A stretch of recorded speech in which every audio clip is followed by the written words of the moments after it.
It's Wednesday, September 16th, 2020. Coming up on Roland Martin Unfiltered. Oh, my Lord. Last night was Lollapalooza. It was just a lie fest. Last night was not an ABC town hall. It was an absolute lie fest. It is perfect for our Trump Lives Matter segment. We're going to break down all the lies. I think the only thing that probably was truthful last night was when they mentioned his name. Also, Donald Trump talked about a herd mentality. I think he meant herd immunity. We have an infectious disease specialist to explain what that means and why he's an idiot. Charlamagne the God will join us for our Tech Talk segment sponsored by Seek.com to talk about his Black Effect Podcast Network in partnership with iHeartRadio. Also, a crazy-ass white man in London got knocked the hell out running up against three brothers. Y'all, didn't end well. One punch. Also, a new round of anti-Trump ads to show you. Plus, we remember jazz critic Stanley Couch, who passed away. And, folks, the mayor of Rochester bounces the black police chief because they tried to hide information about the death of the black mentally disturbed man. We'll give you those details. It is time to bring the funk on Roland Martin Unfiltered. Let's go. He's got it. Whatever the miss, he's on it. Whatever it is, he's got the scoop, the fact, the find. And when it breaks, he's right on time and it's rolling. Best believe he's knowing. Putting it down from sports to news to politics. With entertainment just for kicks, he's rolling. It's on go, y'all. It's Roland Martin, rolling with Roland now. He's funk, he's fresh, he's real, the best, you know he's Roland Martin now.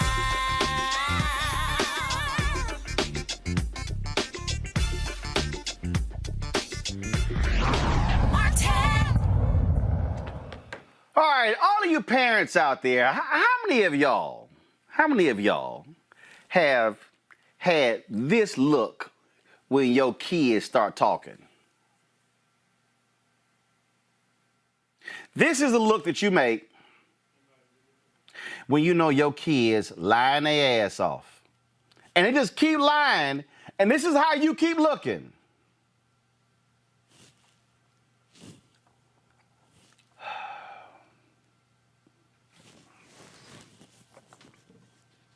And in your mind, you like, at some point, are these fools gonna stop lying? That's exactly how I looked last night for 2 hours at the ABC News Town Hall in Pennsylvania with Donald Trump. Roll it!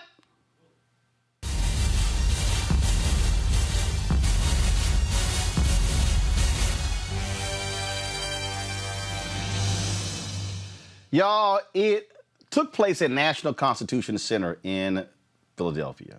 90-minute town hall special. Uncommitted voters had the opportunity to ask Donald Trump their questions on issues ranging from coronavirus pandemic, economic recovery, protests, and racial injustice. Okay? So that's what took place. George Stephanopoulos was the moderator. I feel for the man, George Stephanopoulos, because the lies were coming so fast and furious, I thought Ving Rhames was going to walk in at any time. I thought the whole cast, Tyrese, I thought everybody, Michelle Rodriguez, I thought they all were going to walk in because I'm like, how much faster can these lies go? Like, really? Can they just keep going? So let's just deconstruct all the lies. Black woman with a pre-existing health condition asked Donald Trump what are his plans to protect people like her. Roll it. Mr. President, I was born with a disease called sarcoidosis. And from the day I was born, I was considered uninsurable. That disease started in my skin, moved to my eyes, into my optic nerves, and when I went to graduate school, into my brain. When it hit my brain, I was automatically eligible for disability for the rest of my life. Mm-hmm.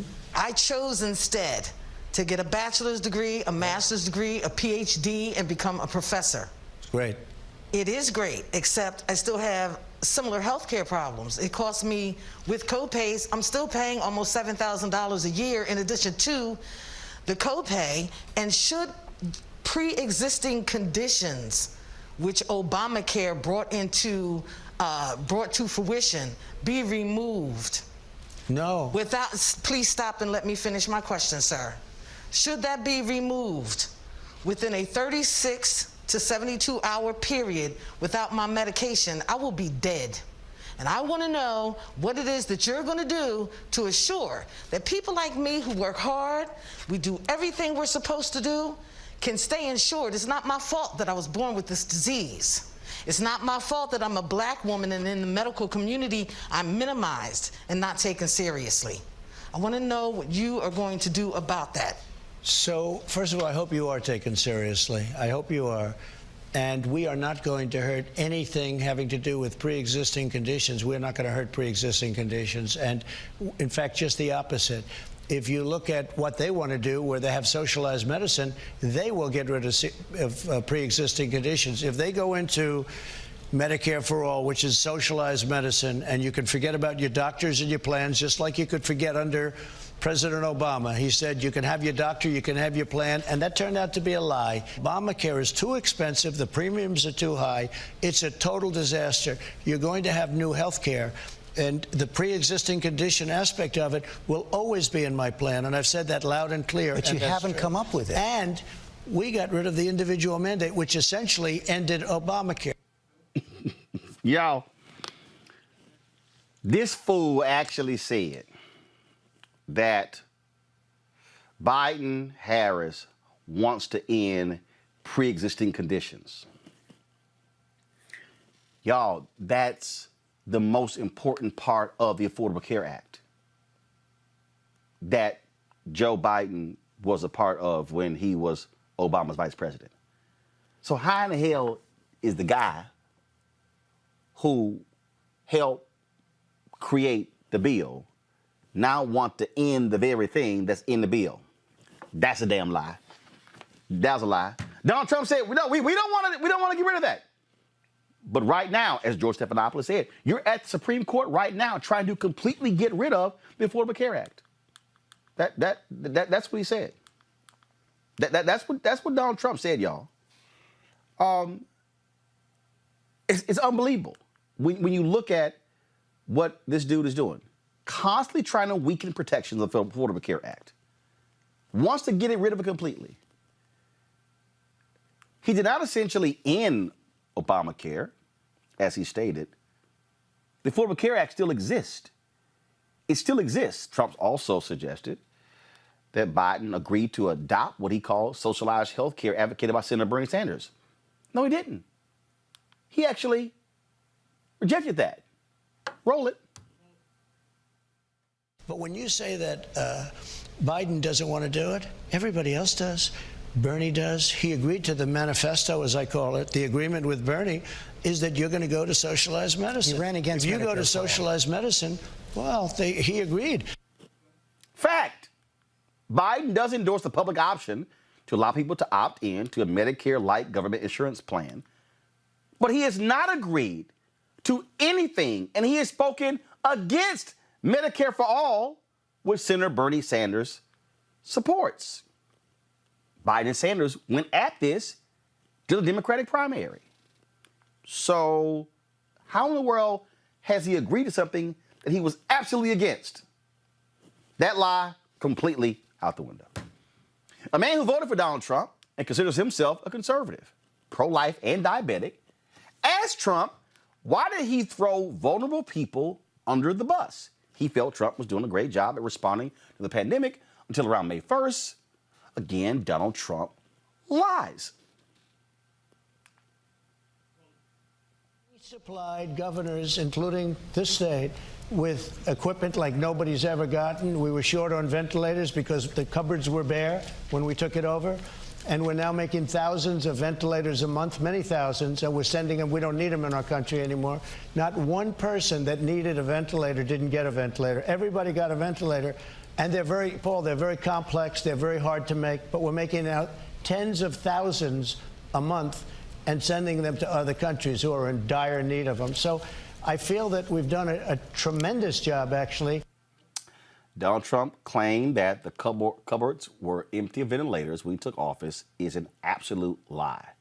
There were 16,000 ventilators available in the government stockpile when he took office. A spokesperson for the Department of Health and Human Services confirmed in late June that there had been about 19,000 ventilators in the national stockpile for years. 16,660 of the ventilators were ready for immediate use in March of 2020. That, folks, was an absolute lie.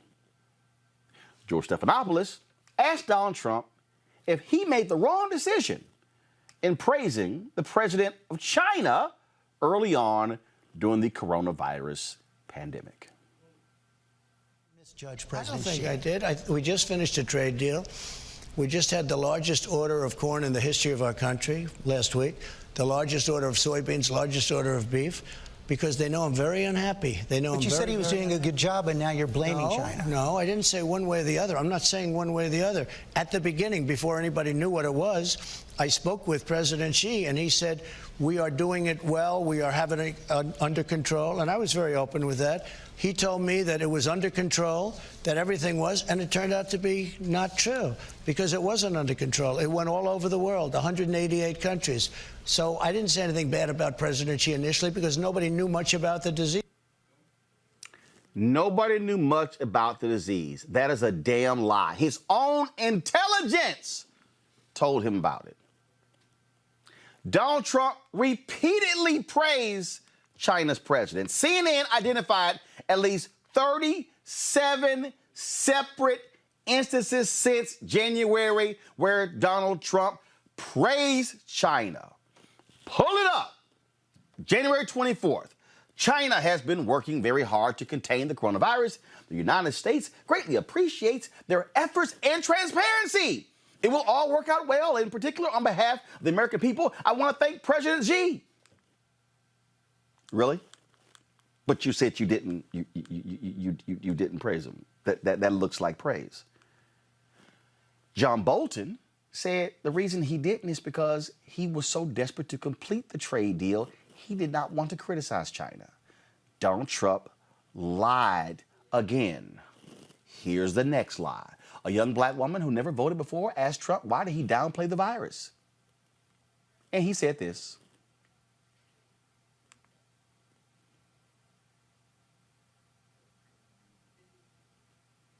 Hi, my question is, if you believe it's the president's responsibility to protect America, why would you downplay a pandemic that is known to disproportionately harm low-income families and minority communities? Yeah. Well, I didn't downplay it. I actually, in many ways, I upplayed it in terms of action. My action was very strong. Yeah, because what I did was with China, I put a ban on. With Europe, I put a ban on.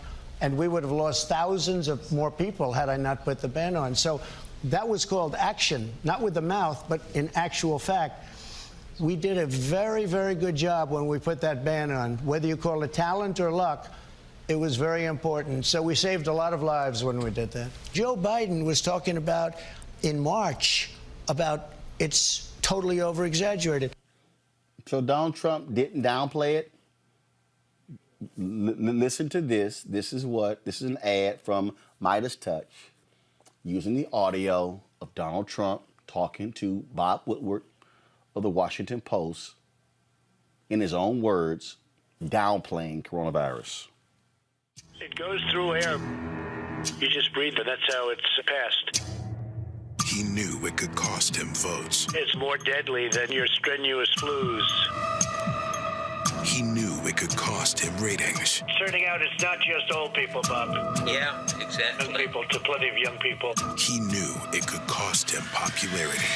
This is deadly stuff. So Donald Trump hid the truth about COVID-19. It's a little like the regular flu. If you're healthy, you'll be fine. Children handle it very well. This is their new hoax. It's going to disappear. And cost more than 200,000 people their lives. Be calm. It's really working out, and I think we're doing a really good job. He lied. People died. I wanted to always play it down. I still like playing it down. Plain and simple. Midas Touch is responsible for the content of this advertising. I wanted to always play it down. I am still playing it down. His own words. He lied. He also lied when he said he had a travel ban from China and Europe. No, he didn't. He restricted travel. There was never an outright ban. Both the restrictions made exemptions for travel from U.S. citizens, permanent residents, many of their families, and some others. In addition, no evidence was found of Joe Biden saying that the pandemic was totally over-exaggerated. However, Biden did say late February and early March that people should not panic about the virus. It was also noted by Breitbart News that Biden said that the coronavirus is a serious public health challenge. More lying. George Stephanopoulos asked Donald Trump, how does he respond to the people who were in top military positions who said he's unfit for office? These are people that I let go. These are disgruntled former employees, to put it in a nice way, with a term people would understand. Mattis was a highly overrated general, didn't do the job, didn't do good on ISIS. I took over 100% of the ISIS caliphate. I had the people that I wanted in. Mattis was fired, as you know, by President Obama, and I fired him also. He says he resigned. Trump didn't fire James Mattis as defense secretary. James Mattis resigned in December 2018 because of the differences in policy with Trump. In Mattis's resignation letter, he said that Trump deserved a Secretary of Defense whose views were better aligned with the president's. That actually happened. So he lied about that. He lied. A young man who voted for Donald Trump last election asked what does he plan to do about police reform without sacrificing public safety. Listen to this. The governor, frankly, in what happened in Minneapolis was pretty amazing. Unfortunately, this went on for a week or a week and a half before he allowed us to bring in the National Guard. When we brought in the National Guard, everything stopped. The crime was gone, meaning the whole thing. But by that time, a big portion of the city was burned down. We're talking about Minneapolis. In Seattle, we let them know we're coming in. They took over a big chunk of the city, 20% of the city. Y'all, that's such a damn lie. In June, protesters set up a self-proclaimed autonomous zone in Seattle. It covered 6 blocks, not 20% of the city. Oh, Trump taking credit for the National Guard in Minnesota, saying, after a week, we sent them in. No, you didn't. He lied. Democratic Governor Tim Walz activated the National Guard 2 days after the protests began. First of all, Donald Trump can't send in the National Guard unless the governor requests. The governor can call them up. Now, it was more than 7 hours before Donald Trump publicly threatened to deploy the Guard himself when the governor actually deployed the Guard. More lies. Stephanopoulos said that people at the top of the economic ladder who own stocks are doing well. Trump then said this. Stocks are owned by everybody. I mean, you know, if they talk about the stock market is so good. That's 401ks. I'm meeting people with, as long as they didn't sell when the market went down, when we first realized the, extent of this horrible thing from China. I mean, these people are doing, some of them are doing better than they were doing before the pandemic came. So that 13.6 million people held on unemployed. to their stocks, and remember this, because I notice you say wealthy. Sure, wealthy, but you have people that aren't wealthy but have done well because of the stock market. Another lie. Stocks are not owned by everybody. In a poll done by Gallup earlier this year, 55% of American adults reported owning stock this year. That's the same percentage as last year. Y'all, half of the country does not own stocks. It's a lie. It's a lie. Not every person in America has a 401k. There are a significant number of jobs out there that have no 401k.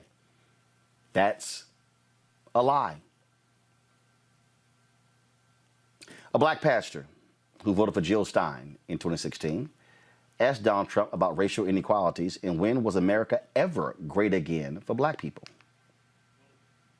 Mr. President. Good. You've coined the phrase, make America great again. Right. When has America been great for African Americans in the ghetto of America? Are you aware of how tone deaf that comes off to African American community? Well, I can say this. We have tremendous African American support. You've probably seen it in the polls. We're doing extremely well with African American, Hispanic American at levels that you've rarely seen a Republican have. If you talk about make America great, if you look at just prior to, and I'm talking about for the black community, you look just prior to this horrible situation coming in from China, when the virus came in, that was probably the highest point, home ownership for the black community. Home ownership, lower crime, the best jobs they've ever had, highest income, the best employment numbers they've ever had. If you go back and you want to look over many years. Stop it. I cannot let, just pause it. I cannot let this man just lie. First of all, facts. 2019, black home ownership dropped to 40%. Its lowest since 1968. Fact, it did go up to 44% by January 2020. Donald Trump said, highest ever. Lie. The black home ownership rate was nearly 50% in 2004. He's lying. He's lying about black home ownership rate. Those are the facts. Donald Trump is a liar. Press play. That was the best single moment in the history of the African American people in this country, I think. Stop.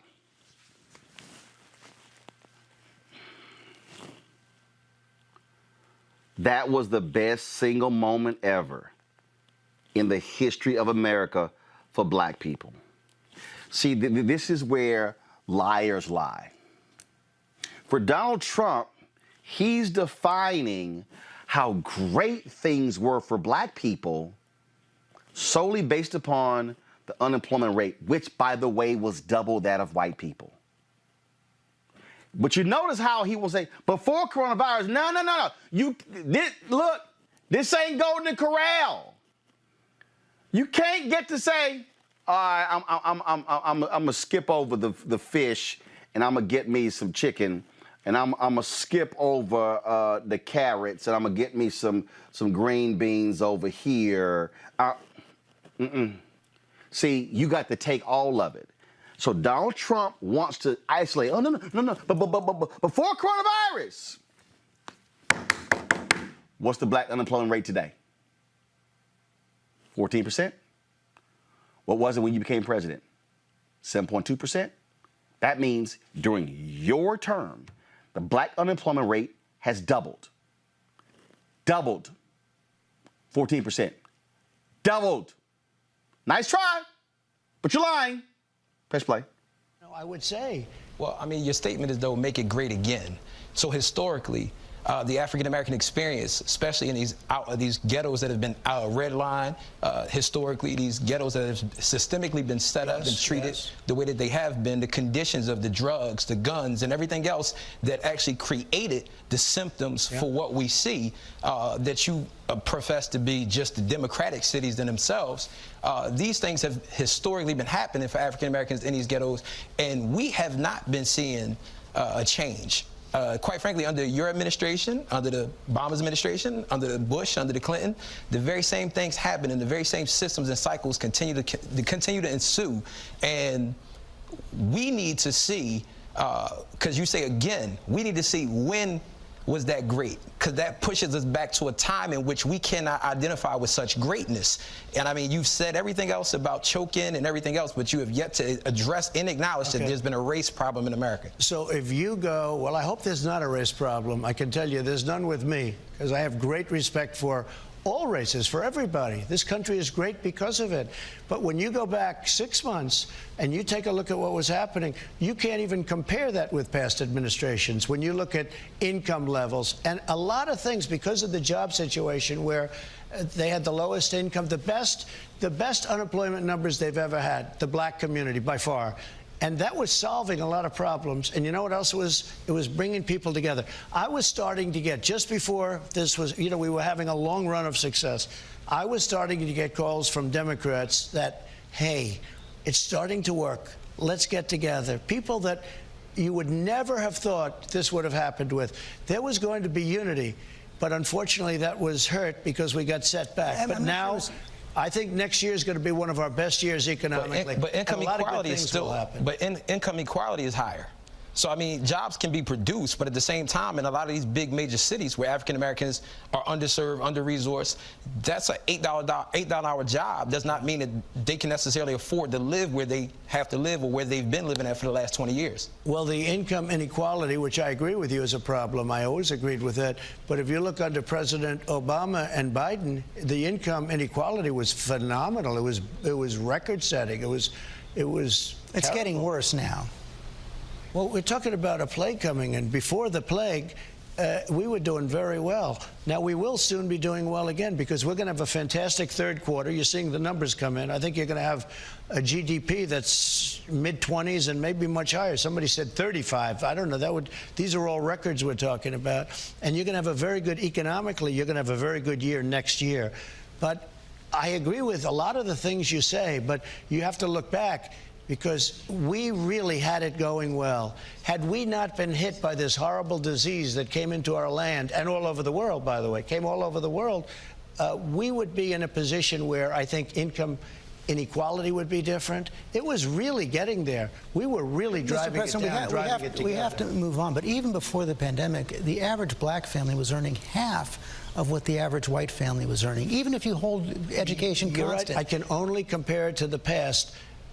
The African American, the black community was doing better than it had ever done by far, both in terms of unemployment, home ownership, so many different statistics, even in terms of crime. There was still a gap between blacks and whites. I mean, there was a gap, but we were doing a good job. It was getting better.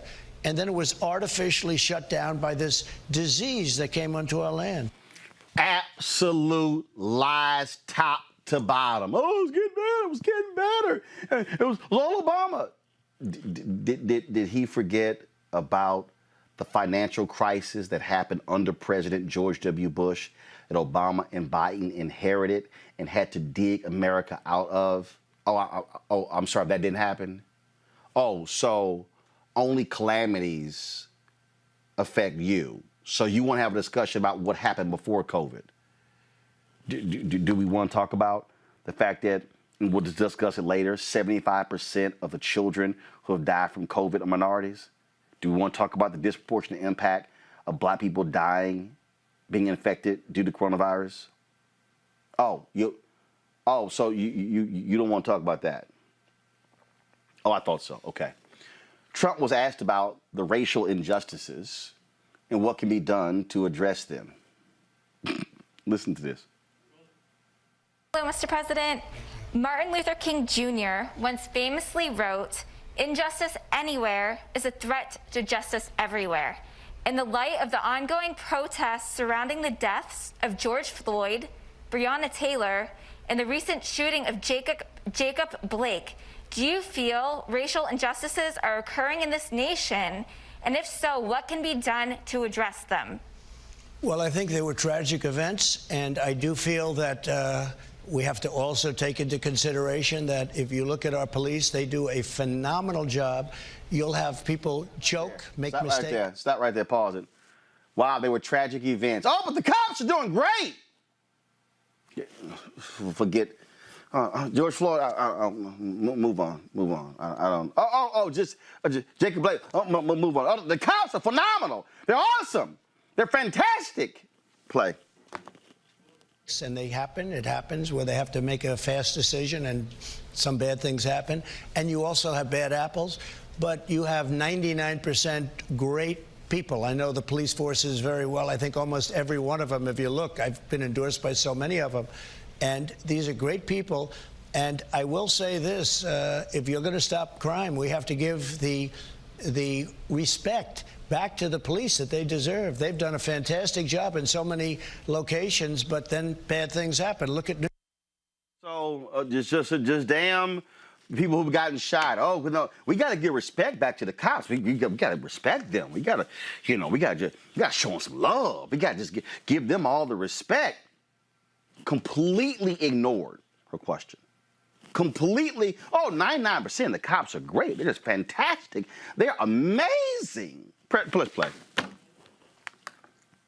New York. New York was a very safe city. Rudy Giuliani did a fantastic job.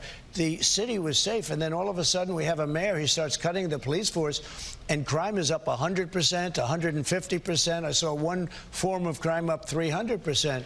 So I think it's very important, whether you talk Seattle, where they have very good police, but they're not allowed to do their job. You have to allow the police to do their job. I agree with you. Those events are terrible. But we have to allow the police to do their job. Otherwise, crime is going to soar. Those events are terrible. But we've got to let the cops do their job. Lie after lie after lie after lie after lie. The health care lies. I mean, he sat here, George Stephanopoulos, questioning about the health care plan. Oh, no, we're going to be signing one. Huh? I'm sorry. What? George Stephanopoulos said, wait a minute, you told me a year ago you were going to be signing one in 3 weeks. He then said, wait a minute, in July, you told Chris Wallace you're going to be signing the health care bill in 2 weeks. So, no, but George, we are. George, we are. We're going to be signing one. Hold on. I'm confused. I'm just confused. Which one is it? I'm just confused. Which one is it? I mean, folks, we just saw lie after lie. I mean, PolitiFact talked about 4 Pinocchios.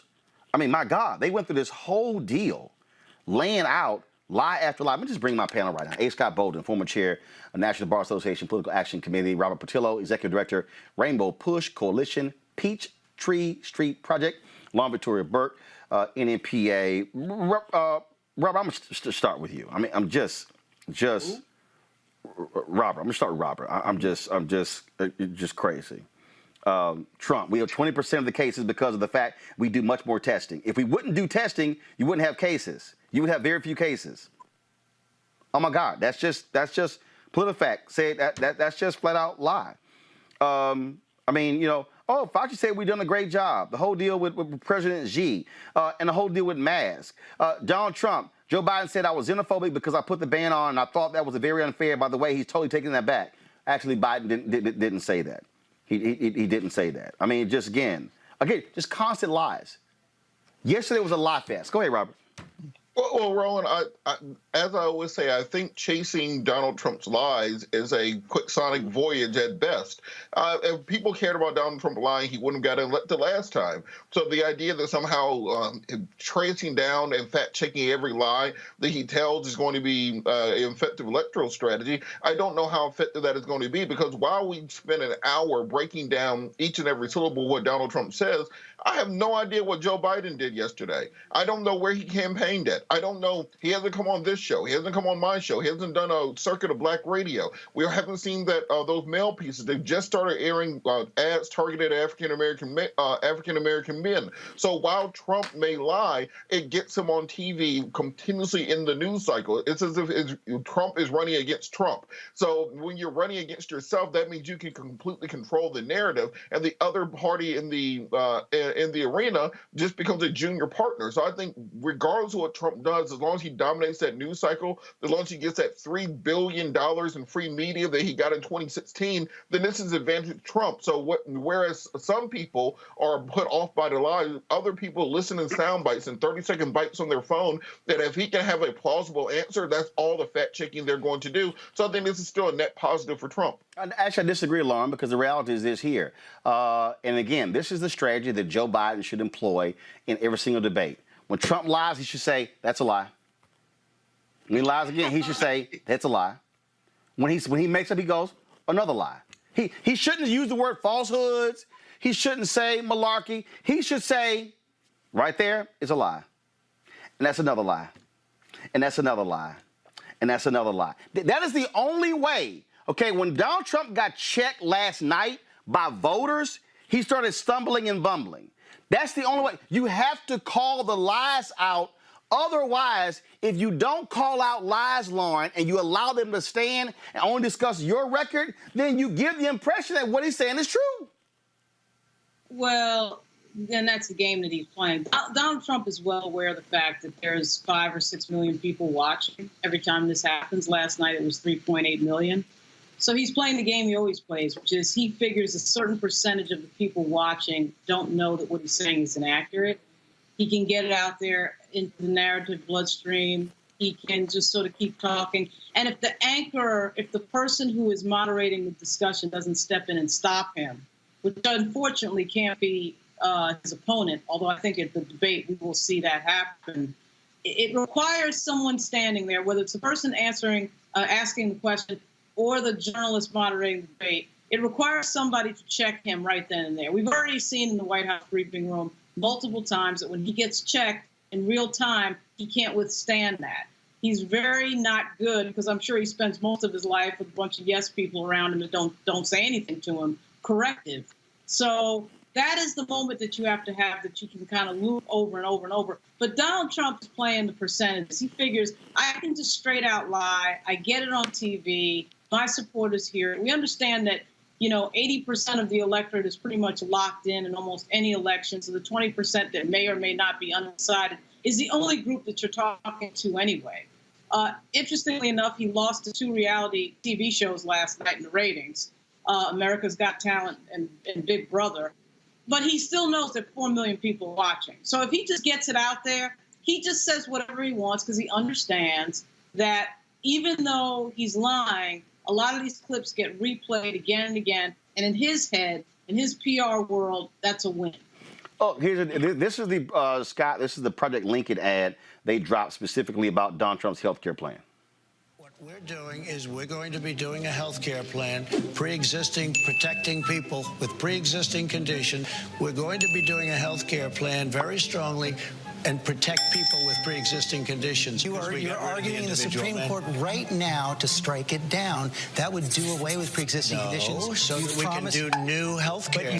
Do we run Obamacare well and do a good job and do the best, even though it's never going to be very good? We have run it so much better than Obama ran it. Obamacare was a disaster. Last year, you said the health care plan would come in 2 weeks. You told Chris Wallace that this summer would come in 3 weeks. What we're doing, Scott, I understand Robert and Lauren's point, but I'm telling you, I believe the way you deal with Donald Trump, if you're Joe Biden, you say lie, fact. Lie, fact. Right. Lie, fact. Here's the deal. You cannot rely on any moderator. If you're in a debate, you can't rely on any of the moderators to fact check in real time. You have to be armed with the information yourself. And this is one of the reasons why I criticize a lot of these television anchors when they are not fully prepared in real time for the lie. And so the lie goes out. When I was on CNN, I used to bust cats all the time because I was always prepared. And I would go, that's a lie. That's a lie.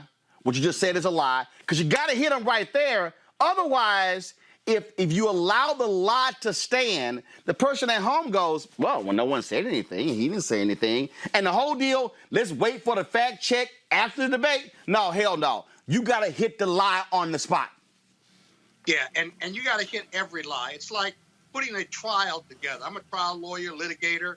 And so one of the rules of litigation is if someone writes a brief and misstates the fact or basically lies an oral argument, you check them right then and there, and you reserve time to do it. But you got to be really prepared to cross-examine Donald Trump, because the best interviews are when he gets checked, right? Then he goes into la-la land. I disagree with Robert on this. We're not chasing his lies. We're checking his lies. And while that 40% of his voting support is going to support him no matter what, there are a lot of undecideds. There are independents. There are suburban women. There are Democrats. There are Lincoln Republicans who listen to this nonsense and either reject it, especially on COVID, because everyone has a friend or family member that's been affected by this, whether it's economically or health-wise. And so when he lies about COVID, he drives the narrative not of telling the truth, but he drives the narrative of lying about it and waiting 70 days to address it, and then the repercussions of the results that his lies have turned deadly now. That is such a powerful message to the average voter, because we've all been affected by it. He cannot outrun these facts and these lies that he's put on the table. And I think this election is a bottom line proposition on how he handled COVID, how he lied about it, and how it's affected. His decision have affected us, not only health-wise, life and death, as well as economically. So whatever he says pre-COVID that came in from Asia, we're dealing with his America and how he's handled it, how he's managed it, and he gets a failing grade. And whether he fails now in our minds, but at the ballot box, that failure is going to show up. It's got to, because it's dominated each of our lives in different but very powerful ways. The reason, and again, first of all, we know he is going to lie with impunity. We know he is going to make stuff up. We know he is going to take credit for any number of things. But this is one of those moments where you have to be willing to punch him in the face at every turn. Right. And when you hit, and see, Robert, Biden can hit him, say, that's a lie, here's fact, and this is what I'm going to do as president. You have to do that. But if you are relying on a third party to do it, you're going to miss the opportunity. And let me tell you something right now. If he hits him, if Donald Trump lies 20 times in a debate, I don't care who you are. If you're sitting there watching it and you're like, damn, he's hitting that lie. Exactly. Lie. You are diminishing the person. And then you say, no. You're going to stand here. You're going to tell the truth. You're going to tell the truth. If I'm Joe Biden, I'm saying, did you inherit an economy from me and Barack Obama that was on the upswing? Yes or no? See, to me, you got to be aggressive with it. I think in 2016, Hillary Clinton sort of was too. No. You can't leave anything to chance with a brutal thug. That's right. You're running against a gangster. Go ahead, Robert. Roland, I would love to be as young and idealistic as you are and have that much faith in the American people. But we've had a game show host for president for the last 4 years. And I think, look, McDonald's doesn't make good hamburgers. Hamburgers are nasty, unless they want to advertise on the show, in which case they're delicious. But look, the hamburgers ain't good. So instead of making the hamburgers good, they put $1 billion into commercials to make you think that the hamburger tastes good. And then your kids fight you to go eat those hamburgers. That is exactly what Donald Trump does. It doesn't matter about the product. It doesn't matter what comes out of his mouth. He's calling into Fox and Friends once a week now, just to make sure that he's always on. Robert, he's doing that because he knows there won't be pushback. The reality is this here. Every time he's had pushback, he begins to stumble and bumble. So what I'm arguing is you can't allow the lie to go uninterrupted. You got to put him on the defense. And the best way to say, lie. Look, we called Paris Dennard to come on today's show. His ass said no. Why do you think his ass said no? Because I would have hit his ass with lie. There's a reason why Bruce Lavelle won't come on this show. Oh, he'll run to CNN because CNN ain't going to hit his ass like I'm going to hit him. He'll run to Fox Boom, lie, lie, lie. Ashley Bell not gonna come here because I'm gonna hit his ass with lie, lie. They don't want to be forced to defend lies, so the best way is don't even come on. And I'm just saying, Lauren, I'm telling you, Democrats better be real aggressive in those 3 debates. And at every turn, if you soft shoe and try to do a cute little dance, no, that ain't how you deal with thugs. You gotta bust a bully in his mouth. Well, I do think you can probably count on Joe Biden to be aggressive. What kind of messes this up a little bit, of course, is the format of these so-called debates. A lot of them involve a toss back and forth from the anchor to the candidate back to the anchor. You gotta screw the rules. You gotta screw the rules. Trump ain't gonna abide by the rules. I'm telling you. When it's his turn and he lie, this is what you do. Lie. Yeah, Right. He lie again. Lie. Sir, please don't interrupting. Wait. Sir, please don't interrupt. Tell him stop lying. That's just how you gotta go. Right. Yeah. No, I know. Well, that I think actually is what Biden is probably likely to do. And we know Harris is gonna do it. You can't have 20 million people sitting watching that and have it go unchecked. Frankly, when I looked at moderators, I know Chris Wallace is certainly not going to let it happen because his entire style is based on checking people when something stupid is said. And Chris Wallace has absolutely no problem stopping the entire production to do that.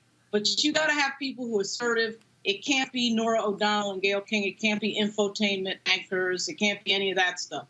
And it does have to be an opponent standing there that checks him. But the game, all the people that you mentioned that can't go on a show where they get fact-checked, that's the name of the game. I mean, that is a PR strategy. Yes. To use somebody else's platform to lie on. To use somebody else's platform to lie on is a strategy. And Republicans do it all the time. Again, all I'm saying is look, do I think Senator Harris is going to do it? Oh, yeah. Now, the difference is here. Mike Pence is a smoother operator than Donald Trump. Mike Pence is going to talk in that very nice, easygoing, Midwestern manner, and he's going to sit here. He's not going to be as combative. The best opponent, look, as somebody who has done this for years, I'm going to tell you right now, that's what I destroyed Glenn Beck so bad on CNN. I wish I had access to the CNN video library so I could show y'all. I destroyed Glenn Beck so bad. Glenn Beck said the next day after the debate, Sam Feist, who was now the Washington, D.C. director, he came running out. That was great. Yo, Glenn Beck was like, oh, hell no. They tried to get me and Glenn Beck to debate the next day. Glenn Beck said no. He wasn't available all day. Then Glenn Beck said, for damn that, I ain't going on CNN against nobody. I will only go on if it's by myself and Wolf, because he could not withstand the heat. And I was smacking the shit out of him, Scott, and he couldn't handle it. And he was like, yo, I ain't never debating him again. That's why you never saw me on Beck's show. He never came back, because the moment he said something, I started laughing. And he took my hand and he said, oh, I'm glad you're so dismissive. He said, I'm glad you're so dismissive. I said, no, go ahead and finish your point. I'm going to deal with you in a second. Well, we don't have the video, but I can guarantee you, I go back to the litigation scenario and the cross-examination. If you had Donald Trump on the witness stand, right, and you cross-examining, you can't get into this philosophical or policy debate.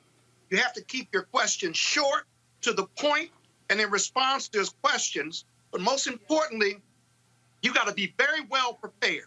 You don't have to memorize the fact. You have to know the fact. Right. You have to know lying. And as soon as he starts lying, you checking. Short, direct, powerful statement of either denial or that you're lying, and quickly why you're lying. Yep. December 7th, you said X, Y, and Z. And that's how you control a witness in the courtroom or in a deposition. You got to do the same thing if you're Joe Biden, because if you don't, then you let the narrative run its course. You got to control the narrative with him. That's it. And never let him go. Never let him get control of it. And that's why, Robert, I hear you when you talk about your policies and what you want to do. But the reality is, we know this election is pretty much set. What you have to do is you have to be in a constant state of exposing and see, again, Democrats want to give paragraphs. Republicans You cannot operate do by that bumper stickers. with him. And this is where it has to be quick fire back. And I think, again, and this is also where, Robert, if you're Joe Biden, you got to say, Donald Trump, you lied to those people in the Midwest. You lied to the people in Indiana. What happened to those carrier jobs you promised and went back to Mexico? What happened to these jobs? You lied about that. You got to reinforce the narrative. Otherwise, you're going to sit here and be playing his game because he wants you to get in the back and forth. No. You got to gut his ass at every time. I want to talk about this other thing that happened in the debate, y'all, where Donald Trump brought up, just play the audio, y'all. This Lord. The waiters? The herd. Waiters? The herd. The herd. Do y'all have the video? Listen, watch this, y'all. Watch this. Okay, and it is going away, and it's probably going to go away now a lot faster because of the vaccine. It would go away without the vaccine, George, but it's going to go away a lot faster with it. It would go away without the vaccine? Sure, over a period of time. Sure, with time it goes and many away. deaths. And you'll develop herd, like a herd mentality. It's going to be herd developed, and that's going to happen. That will all happen. But with the vaccine, I think it will go away very quickly. Got to take a quick break. I really believe we're rounding the corner, and I believe that's strong. As you know, Dr. Fauci disagrees with that. Well, I mean, but a lot of people do agree with me.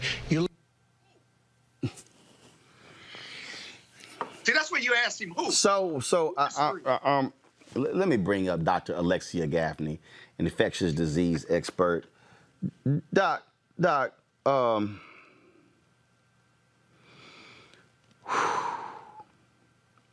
this fool just said, even with the vaccine, it's just gonna go away. Viruses just don't go away.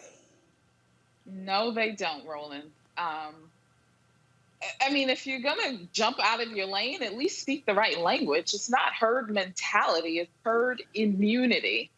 And it would take for at least 70% of the United States population, you're talking about 200 million people, to become naturally infected with COVID or vaccinated in order for us to gain or develop herd immunity. But the problem is talking about natural herd immunity means that you're just willing to risk more than the approaching 200,000 American lives we've already lost in order to achieve herd immunity. The virus is not just going to go away. I want you to hold that point.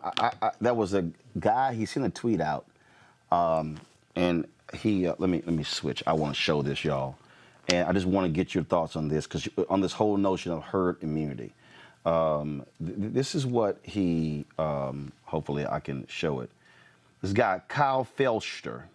Kyle is he's a breaking news editor at CNN. This is what he said. There are approximately 328.2 million people in the United States. To get the low end of herd immunity, about 60% of the population must catch COVID. That's about 196,920 cases. The current U.S. death rate is about 2.96%. So that means in order to achieve herd immunity, we would have to accept 5,836,679 deaths. Unacceptable. So is that calculation correct, that we would have to, so to accept herd immunity, we would also have to accept not just the COVID infections, but the COVID deaths that come from herd immunity? And that's a conservative number, in terms of the number of 5.8 million. I'm calling it conservative because if you had that many deaths, imagine how many people are going to require hospitalization. We didn't see peak numbers of COVID all over the United States at the exact same time, but where we had hotspots and epicenters, our health systems were overwhelmed. If we stop everything, we don't do anything to prevent the spread of the virus in a ridiculous attempt to achieve natural herd immunity, we will completely overwhelm our healthcare systems, and we will lose even more American people as a result of this virus, way more than that number is predicting, because that number is based on perfect circumstances. Being able to treat those that need to be hospitalized, being able to give everyone who needs it critical care. And we already saw what could happen when our systems become overwhelmed. That is not something that we want to see happening nationwide simultaneously. This is so. First of all, just explain this herd immunity. There are a number of people who keep saying that's the only way we can do this. They also are suggesting that if you do herd immunity, that once you get it, you can't get it again. That's not true. No, it's not true that once you get the virus, you can't get it again. Probably a small proportion of people who have been infected will get reinfected, but the reality is we don't know. This is our first time dealing with COVID-19. It's a brand new infection, even though we are 8 months in terms of our knowledge of this virus, but there's still a lot to learn as things progress and evolve.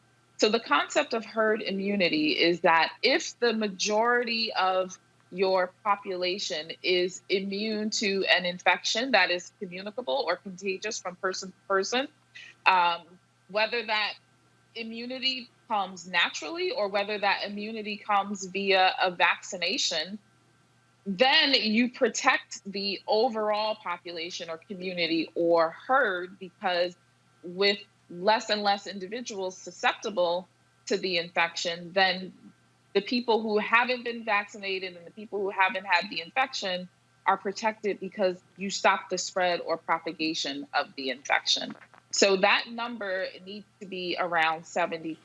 But we already talked about how many lives would be at stake if we allow 200 plus million Americans to become sick with this infection. So we need to continue our social distancing. We need to continue to isolate. We need to continue to wear our masks. We need to continue hand hygiene. We need to continue to avoid large crowds. Everything that we have been doing up until now needs to continue, and it will need to continue even when we have a vaccine available for some time. I gotta ask you about this here. The CDC director, Robert Redfield, testified today about the importance of masks. This is what he had to say. Go so far as to say that this face mask is more guaranteed to protect me against COVID than when I take a COVID vaccine, because the immunogenicity may be 70%. And if I don't get an immune response, the vaccine's not going to protect me. This face mask will. I might even go so Doc, far as to say that. Your thoughts about that? What he just said? Mm-hmm. Yeah. So is a mask better than a vaccine? It's comparing apples to oranges.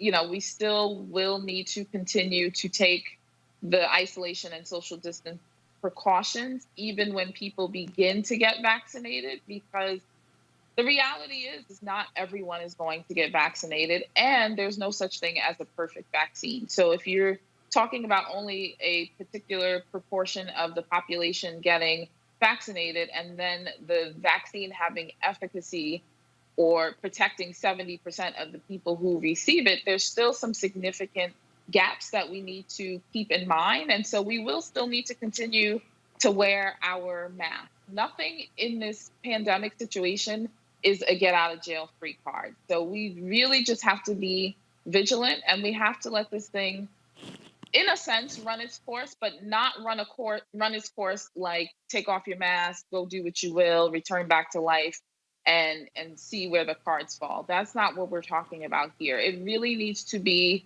a mass effort, and it needs to be a concerted effort. Everybody needs to be doing the same thing to protect themselves as well as protect one another from the spread of this infection. I got to ask you this here. What do you make of the CDC director saying a vaccine is not going to be ready for the American public until 2021? Donald Trump has a news conference that comes out and says, oh, no, he was mistaken. The CDC director was mistaken. It's going to be ready in a month or so. Yeah. So the vaccine trials are still underway. And my understanding of what these vaccine companies are doing, concurrent with studying these drugs, they are producing doses of the vaccine. That is atypical. Typically, a vaccine is studied, it is checked for efficacy, meaning does it cause an immune response? Does it protect the people who received it? It's checked for safety, right? Do people have bad side effects?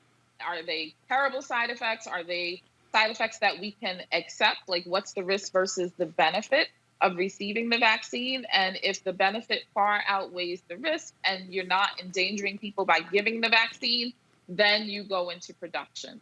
Now the vaccines are starting to be produced, but you will need billions and billions of doses of this vaccine to protect the population worldwide. And it takes months to produce a vaccine, even when the studies are successful and tell you that the vaccines work.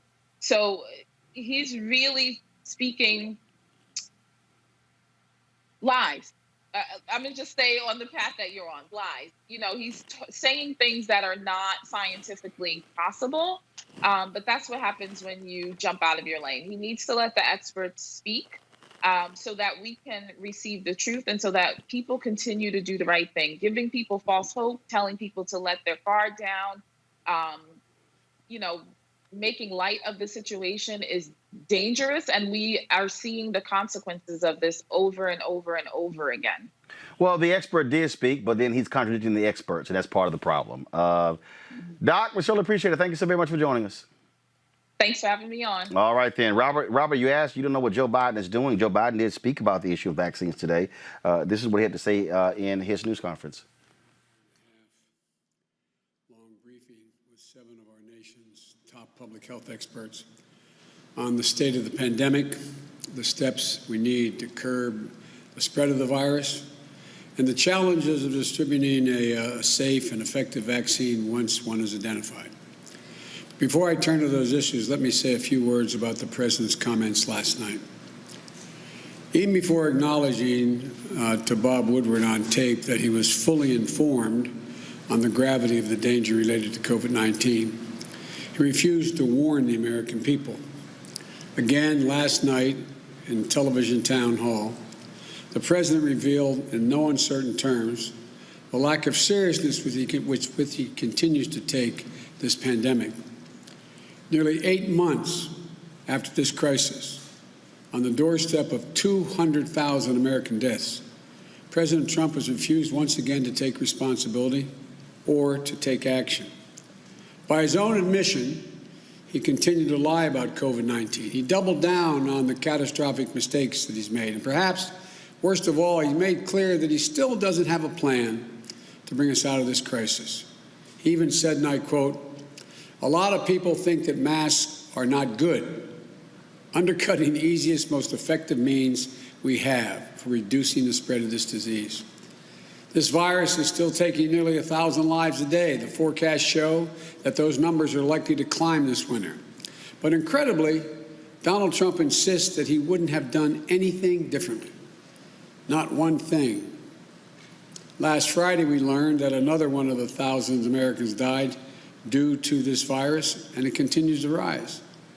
And on the very same day that we reported 1,000 deaths on Friday, and the very same day, Canada reported that not one person died of COVID-19 in Canada. Trump wouldn't have done anything differently? If you're a parent in America, preparing for another day that your child can't attend school, if you're grieving the loss of a son, a daughter, a mother, a father, husband or wife, if you're a small business owner who's on the brink of total bankruptcy, who can't open or can't go back to work because the virus still is spreading in your community, how does it make you feel to hear the President say he wouldn't have done anything differently? And if he gets 4 more years, why should we expect anything to change? All the President had to offer last night, President Trump, was the same weak and feckless inaction, the same lies and empty promises that we've seen from the very beginning. He still won't accept any responsibility. He still won't offer a plan. And last night, he repeated what he said so many times before, that even if he continues to offer only failing indifference, someday the virus is going to go away by a miracle. Even if he does nothing, it's going to go away by a miracle. It won't go away like a miracle. In fact, even if we get a vaccine, will not be available for most of the population until well into the 2021. You know, so we're heading into a very dangerous autumn.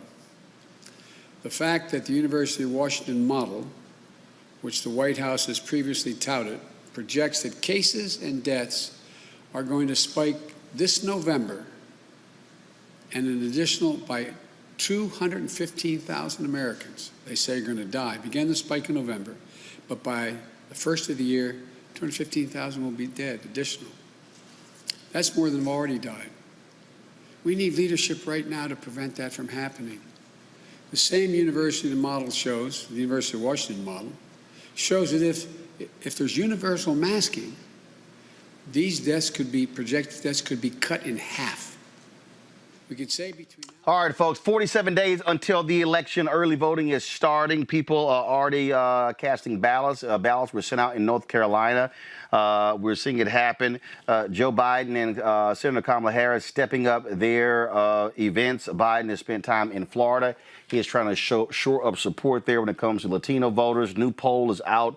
Also, Scott, I'll start with you first, showing that Joe Biden is doing better among among white voters, especially even non-college educated white voters happening there as well. One of the reasons why he's leading in polling there in Wisconsin, Pennsylvania, and Michigan as well.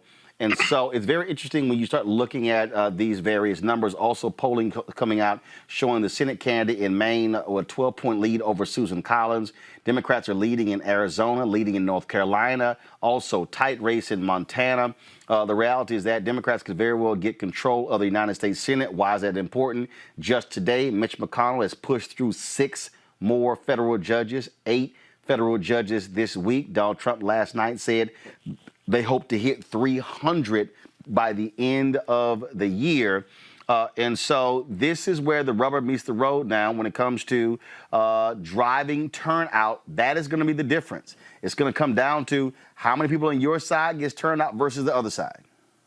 And those who believe that the anti-Trump effort or initiative or excitement isn't enough to win, you just ran through some numbers 47 days out, where in North Carolina and in Maine and other Republican strongholds that there's a lead to be had there. Not only is Donald Trump losing because of his lies and because of COVID, but it's spreading to Senate races and House races, which is really important. 300 federal judges, and most of them young and incompetent, is going to mean generations of bad decision-making or at least influence in the judiciary. It is incredible, which means that we need a new Senate majority, and the only way we're going to get that is to win that Senate. We've got to remain competitive in Georgia and North Carolina and Arizona, but you're right, it's a ground game. If we got a ground game and a get-out-the-vote effort, not just registration, but if you're an average voter and you want to do something because you care about the future of this country and that this is a consequential election, then instead of you going to the polls, don't go alone.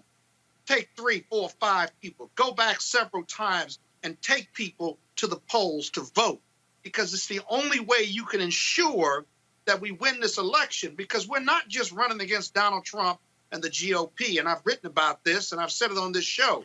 You're running against Russian interference. You're running against the GOP and Donald Trump, and you're also running against voter suppression. And so we can't take anything for granted. I don't care what the polls show. I don't want to read another poll. All I want to do is read the results on the evening of November 3rd or the 2 or 3, 4, 5 days afterwards, because we got to have a clean race and a big win, because if it's close, Donald Trump's not going to go quiet. And I've said that for the last 4 years. He's not going quietly, and he doesn't care about a constitutional crisis. He doesn't care about what the military says or does. That's why winning the Senate and the House is really important, too, because he won't have the Senate to backstop his nonsense about voter fraud and mail-in fraud and what have you. So there's a lot on the line here, and so we have to be vigilant and take people to the polls and ignore whatever the polling says right now. Robert, when we talk about what's happening, Democrats in Michigan are concerned because the Biden campaign is not doing door knocking. Republicans are. They say that the Biden campaign is they are using text messages, they're using phone calls. Jen O'Malley said they've reached out to some 2.6 million folks there as well. This is just a different election. The reality is everything that you thought beforehand, how you're supposed to do it, goes out of the window. The Biden campaign is concerned about people contracting coronavirus, those things along those lines. What do you make of, again, this fear of Democrats? They could lose Michigan again by having Trump signs all over the place, not seeing enough Joe Biden signs or people wearing the gear. I mean, it's one of those things that you got to make a call in terms of how you're going to do it. And then coronavirus is a real fear. Well, that's how I cut my teeth in politics, doing grassroots initiatives, knocking on doors, grassroots campaigning, field director for a statewide campaign when I think I was about 22. So I very much feel that you have to do that in-person touch for campaigns. Text messages are one thing, emails are one thing, but you have to have that person-to-person connection. And frankly, right now, Democrats are fighting this fight with one hand tied behind their back, because while they're following all the rules, they're doing all the public safety protocols, no large rallies, making sure to wear masks, socially distancing, all the no in-person voting, voter contact, no field game. Donald Trump's not playing by those same rules. So right now you are fighting with one hand tied behind your back, completely ceding the entire ground game to Donald Trump out of precaution. And we're 47 days out. And right now just like in boxing, the tie goes to the aggressor, and it seems like Donald Trump is the aggressor in this election for a more aggressive ground game, a more aggressive grassroots campaigning,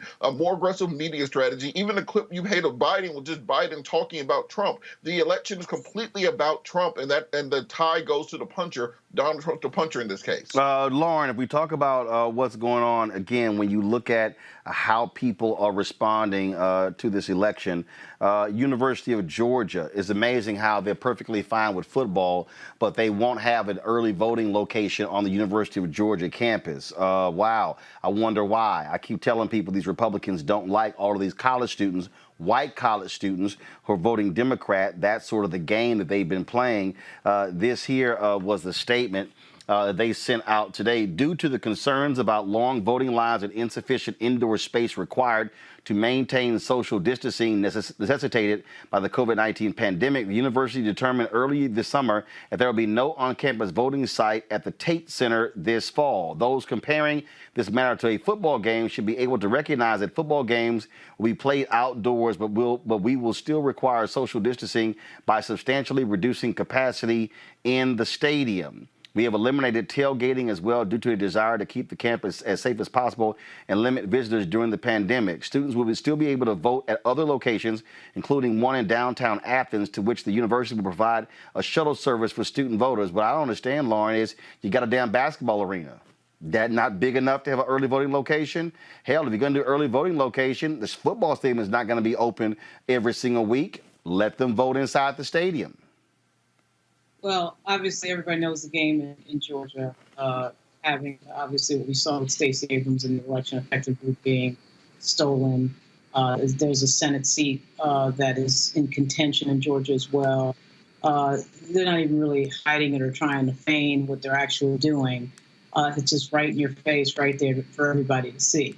The problem for Donald Trump and the Republicans on the map writ large, though, is that I'm not seeing where Donald Trump wins states like Pennsylvania and Wisconsin and Michigan. Maybe he wins Florida. Okay. But if you look at the map, I would be very shocked. We have to remember that and obviously we respect the Electoral College and all that, but you have to remember that Hillary Clinton barely lost. They lost because they didn't listen to anybody with regard to Wisconsin and Michigan. And she got more than, 2.8 million, but of course she still lost. I would be shocked if Biden was not able to at least duplicate those numbers, and he should be able to surpass them. I thought Robert just made a good point, though. That rambling thing that we just saw with Biden just sort of talking on and making Trump the narrative is playing on defense and not offense. There is some logic to this idea that Biden should just sort of check out and watch and understand the fact that that this is all a referendum on Donald Trump. Yeah, you could play that to some extent, and I understand that play because 200,000 people, we're about to have 200,000 people dead of COVID, and of course, to say nothing of the millions, over 40 million employed, one would think that this entire thing, of course, would be a referendum on Trump. But, to the point before, I actually think that Trump is going to make a scene whether he loses big or not, whether it's close or not. He's going to try to pretend that it was stolen, and he's going to try to throw that up into question.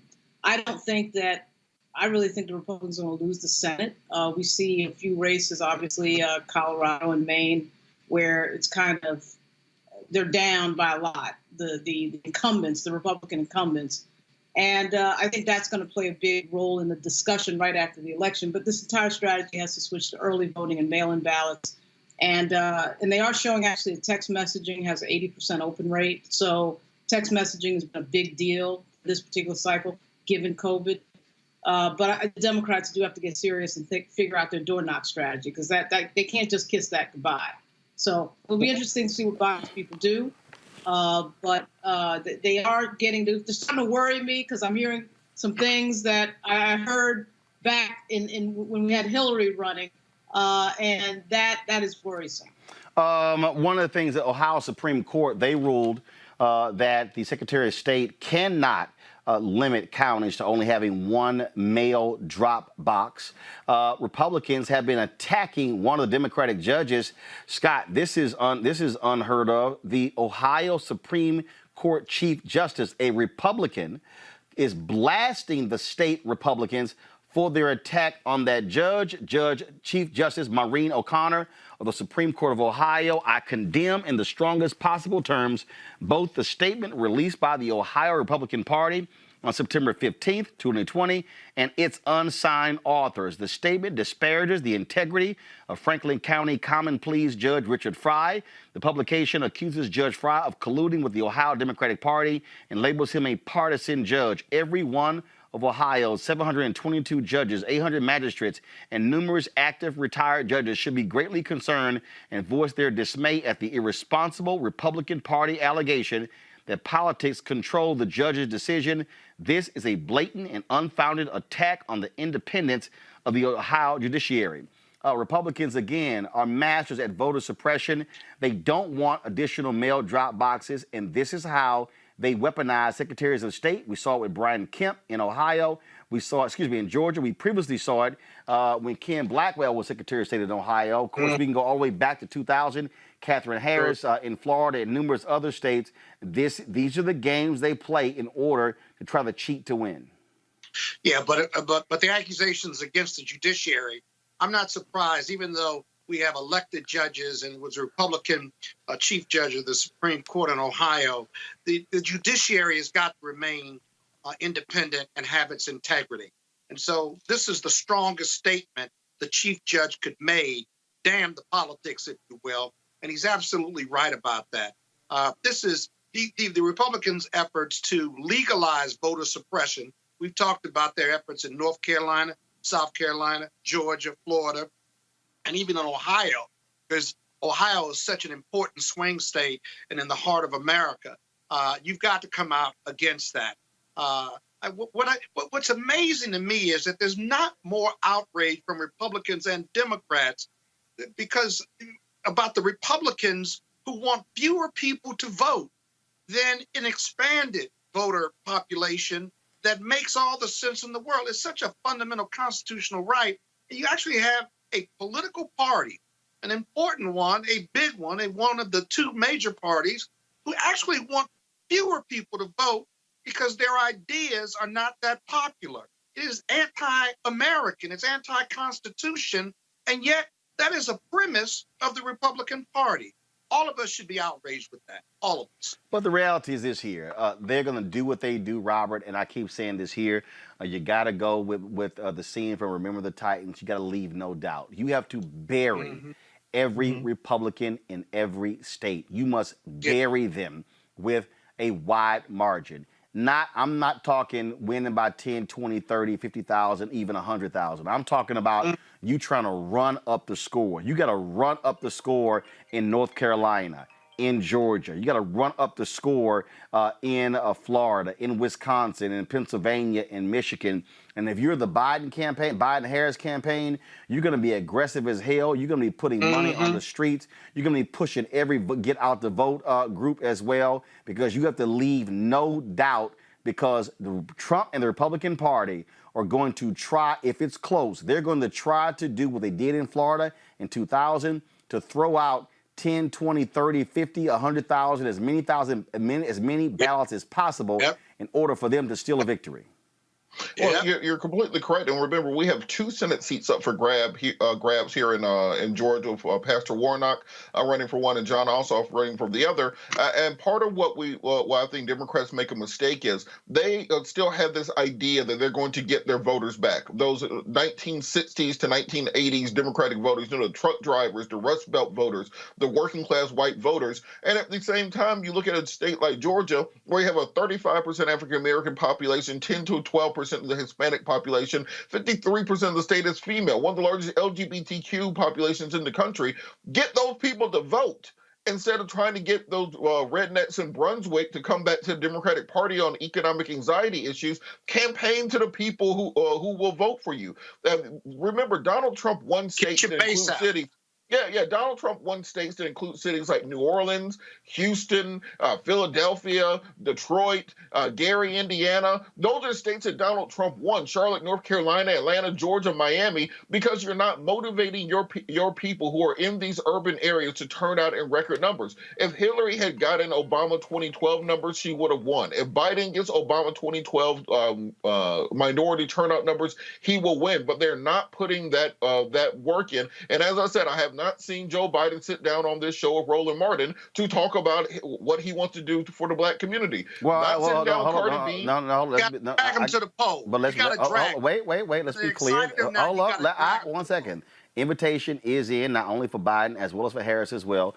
We're trying to lock that down. So that is happening. I got to throw this out first of all. Y'all know what time it is. I haven't done this in a while, so y'all go ahead and roll it.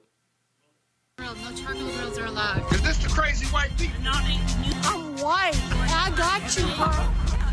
Illegally selling water without a permit on my property. Whoa! Hey! You don't live here. I'm uncomfortable. All right, y'all. White boy in London acted an ass on the subway. Check what happened. Someone to jump it. Kick his head in. Violence! Violence! Oh you don't go about that EDL stuff. EDL stuff.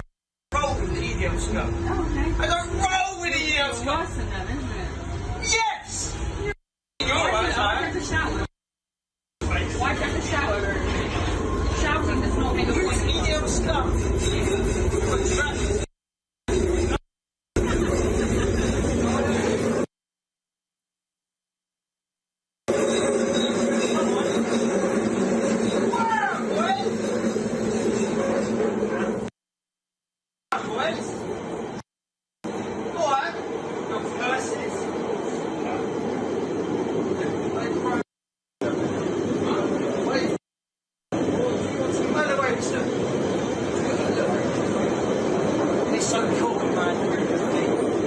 Yeah, you're lucky I have a form. I'm going to be posting it today. Trust me. What have I got to be? What have I got to be? Between the train and the platform. Change here for the circle. District. This is my home. You're all going back. You know it as well. You know we're going back. Go on. Keep going. On the internet. I'm popular. What's your name? Do you know what my name is? What's your name? What's your name? What's your name? What's your name? What's your name? Tell me your name. No, you're black. You're black? Oh my God. What's that got to do? Yeah. What is black got to do with anything? What is with anything? Shut up. This is popular. What's popular? This is less than enough. Less than enough. Less than enough. If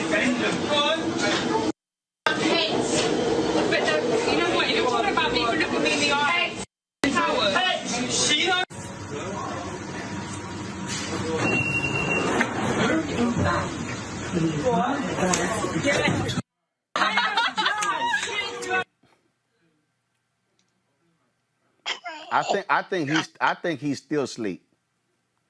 I think he's still. Lauren, I'm telling you. Knock the F out. I'm telling you, these people, they act the fool. They act the fool. I mean, one punch, and the brothers were like, say bruh. Okay, we done. Yeah, and it kind of reminds me sort of a UK version. Say it again, Lauren. Say it again. I said it was a UK version of what you played the other day. I think it was in a 7-Eleven with a guy running his mouth. And he called the guy boy and said, you know, what are you going to do about it? Not a big fan of assault and violence, but, you know, it's a piece of advice that a lot of people need to understand. You can make any decision you want. You can do anything you want. You can make any decision you want. You can say what you want, but you have to be ready for the consequences of what you say and what you do. And that is, you know, with this video, with the ability to have a camera on like everything with regard to our cell phones, we're getting kind of a window into a lot of things that happen in society. But that was like a replay of what showed. I think it was about 3 shows ago with the young guy in the store. Yeah, I mean, same thing. I mean, just like Scott, you kept telling me like, oh no, this is inciting violence. No, I keep telling you. Okay, I changed my tune now, having been through this, with one of my favorite sections of your show. Let me just say this: I don't condone violence. I still don't, but I understand. Yeah, I understand. Robert, they gonna learn. They gonna learn. Stop messing with people. Well, look, you know, play stupid games, you win stupid prizes. So I think they've learned this lesson. And those black dudes, like, they were like Wakandan or something. Like, those were some, you know, some of those war dogs. So he picked the wrong ones. I mean, he probably should have figured out halfway through that soliloquy that things weren't going to end well. He probably should have got off one stop earlier. But I think part of what we have to teach in our history, because we spend so much time teaching the nonviolent parts of black history that's lulled many people into believing that throughout our entire heritage, all we did was, you know, sit and pray and sing songs and stuff. No, you had the Stono Rebellion, you had John Brown, you had the original Cassius Clay. Look up a lot of our history and find out exactly what happened and the battles that took place. And maybe people have a different opinion when they decided to make these sorts of speeches in public. All right, folks, real short break. We gotta get. Hold up. Let me ask you a quick question. No, I gotta go to the next break. I gotta go to the next. What? I gotta go to the next guest. I gotta go to short break. When we come back. Do you have a right to hit somebody if they call you the N-word in public? Yep. Yes or no? Yep. That's your answer. All right, folks. That's called verbal assault. Gotta go to a break. When we come back. We're gonna talk with Charlamagne the God about his new black podcasting network. That's next to Roland Martin Unfiltered. Fill out your 2020 census and include everyone who lived with you as of April 1st. Kids, uncles, anyone. They don't even have to be family. Now remember, this count helps inform where billions in federal funding goes each year. So shape your future and start here at 2020census.gov.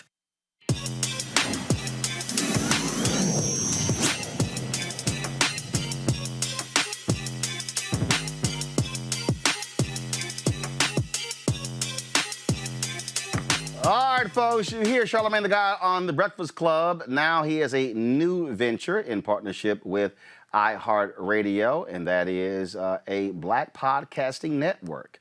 It is called the Black Effect Podcast Network. He joins us right now. Charlamagne, what's up? Roland, what's up, my brother? How are you, sir? Doing great. So, Black Effect, the name, where did the name come from? Oh, man, the inspiration was a song off Jay-Z and Beyonce's album. The Everything Is Love project that people slept on, by the way. They had a song called The Black Effect, and, you know, the hook was like, I'm good on any MLK Boulevard. And, you know, Jay-Z is a black man who's an inspiration to me on so many levels, but, you know, especially for what he does as on the business end. And so that's simply that. Like, I saw that title, and I was like, oh, he made it a hot song. I'm going to make it a hot company. So you say make it a hot company there. One of the questions people, when you first made the announcement, people saying, oh, you know, do you actually own this? Or could we say partnership? That's one thing that people are tweeting. They're like, Charlamagne, he don't own it. iHeart owns it. Yeah, it's a 50-50 joint venture. And, that means that I own 50, I own the majority of of the network. And if you go look at the trademark, which a lot of people did, that's when I knew that Twitter just goes way too far to either prove you right or prove you wrong. People were actually digging up the trademark, and they saw that I trademarked, Black Effect Radio and Black Effect Podcast back in August of 2019. So yes, I am the majority owner of the Black Effect Podcast Network. So in these, so that's not 50-50. If you're the majority, you got majority. I don't want to discuss. Yeah, F it, like 51. Right, 51 is majority. Gotcha. Yeah. All right. What areas are different folks with the podcast? Because you've already announced the people who are going to be launching with it. And when does it launch?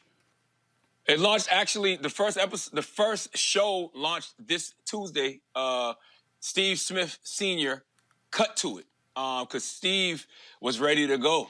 Steve had a bunch of podcasts in the deck. So Steve Smith Sr., the former NFL wideout. The former NFL wideout. Make sure not the basketball player. The what? Make sure it wasn't the basketball player. Oh, no. The Steve Smith Sr. I'm sorry, Steve Smith Sr. I apologize. Steve Smith Sr., the former Carolina Panther, one of the best trash talkers ever in the league. So he dropped 2 episodes this week of his show called Cut to It. He's got Malcolm Jenkins on the 2nd episode, and that's available right now. And we're rolling out All the Smoke with Matt Barnes and Steven Jackson. They come out this week because their show starts on Showtime this week. So we're dropping their podcast to coincide with the show that they have on Showtime, All the Smoke. Obviously, podcasting has exploded. One of the reasons we did this show on the digital piece, because again, linear or terrestrial is not really how people are just getting information. I mean, the reality is, if you look at your listeners on the Breakfast Club, and then you compare it to the number of YouTube followers you guys have as well, I mean, the reality is the digital space allows for far more creativity, and you don't have the same gatekeepers, if you will, as you do with terrestrial or linear television. Yeah, I mean, the main reason that I love podcasts in particular is because I feel like they take the best attributes of radio and magnify them. The best attribute of radio to me was always the personalities. Over time that got lost because radio wanted to focus on the music, and they made the music to star. So a lot of radio stations became jukeboxes, and, personalities, we kind of just became announcers. Not me. I've always focused on being a personality, but a lot of guys are just announcers, and a lot of women are just announcers. They do the time, they do the temperature, they introduce the next songs, they keep it moving. Podcasts take just that personality, and it's literally them for an hour. It's literally them for 2 hours. And I've always been a fan of talk radio, so podcasts to me just take the best attribute of radio and magnify it times 10. Well, and I'm glad you made that point about talk radio. As we're talking, we're going to roll the promo video you guys have for the network. Go ahead, guys, roll it. It's interesting. I remember a few years ago, I was talking with Alfred Liggins, who is the CEO of Urban One, and we were talking about and I mentioned, I said, look, Radio One needs to go into podcasting. My whole deal was you're getting rid of your talk radio stations, and this is the perfect way to do that. But you're getting rid of the stations. They weren't interested. And the reality is that you're starting this deal here. Thank goodness, being African American. But the thing that I keep saying is we've got to have black folks with ownership of controlling our narrative and telling our story, as opposed to what we consistently have is that, frankly, majority control of white America reaping the ad dollars, reaping all the money, and we don't actually control it ourselves. Yes, and that's one of the other things I love about podcasts. The reason I love podcasts is because when it comes to the ad revenue, that is something that the host of that podcast, when they partner with a platform, can get the majority of. Even if you have your platform, your podcast independently, if you get with some of these advertising companies that sell podcasts, you'll still get like 70%, 75%. But it's just good ad revenue splits. And I mean, Roland, as well as I do, that's where the money's at. Oh, absolutely. I mean, the reality is, look, I've done radio. I did a midday morning drive show, WVON Radio in Chicago. I was on the Tom Jordan Morning Show. I had my own radio show as well. And look, worked at CNN, worked at TV One. But the reality is here, when I am having conversations right now, I mean, look, I locked down a six-figure deal today. With somebody. When I'm having conversations with somebody, ain't no middleman. They're not talking to the salesperson or the marketing person and the business people, and then they come over here and I get a little piece over here or get an appearance fee. No. I'm having a direct conversation about the money. Absolutely. I mean, I've been doing radio for 23 years. I didn't start getting any piece of ad revenue until The Breakfast Club became a nationally syndicated radio show. So we've been syndicated for like 6-7 years now. So I never got any ad revenue in my whole 23 years of doing radio until, 6 years ago. So think about that. With a podcast network, these hosts of these podcasts are coming out the gate getting ad revenue. That's something that I didn't have the luxury of having when I first started in this audio business. So it's also freedom. It's also freedom. And the reality is you don't, you can put rules in place if you want to. But the reality is there are no rules. When you talk about the digital space, podcasting to me, or just like on the digital side, it's sort of like if you got a show on HBO and Showtime, whatever flows, flow. And then now if your audience says, we don't like all your cussing, then you can decide, hey, we're not going to do that. But it's the freedom, two things, freedom and flexibility. The two words that I've always lived by since I came into the business as a graduate of Texas A&M University, that when a company was limiting my freedom and my flexibility, that's when I said I got to bounce. Absolutely. And that's one of the reasons I love iHeart so much. I love iHeart because I've been there for almost a decade. It'll be a decade this December. And, they've always allowed me that. They've always allowed me that when it comes to, the guests that I want to have on the show, the conversations that we want to have on the show. They've never came and said, hey, y'all are just a hip-hop radio show, focus on that. It's like we stretch the gamut from social justice to politics to comedy to mental health and mindfulness to spiritual leaders, faith leaders. We're able to be creative and have that flexibility. And that's why I thought that they were the perfect partner for what I wanted to do with this podcast network. There were it's always interesting when you start dealing with what happens in the whole social media space in terms of when people get caught up in beefs and all this sort of stuff like that. I posted the other day, I was like, look, I listen, you and I talk, we've talked about a number of other things offline over the last couple of years. I've done the Breakfast Club as well. When I commented the other day on Joe Budden, people were like, oh, here's my biggest problem. This is my biggest problem with all these other people who are out there who do all the talking. The reality is there are people in all of these spaces who do different things. Mm-hmm. Y'all show is on iHeart. Guess what? That's cool. That's no different than Robin Roberts being on ABC. There are folks, look, my show, I'm independent. I'm independently owned. We've had independent record labels, and we've had individuals who've had record label deals. Master P had his own company, but had a distribution deal. Other folks had record label deals. What I'm trying to get our people to understand is to stop getting caught up in mess. Stop wanting to see him be spectators like, ooh, who fighting who, and to learn what people are doing who are talking about controlling their own fate.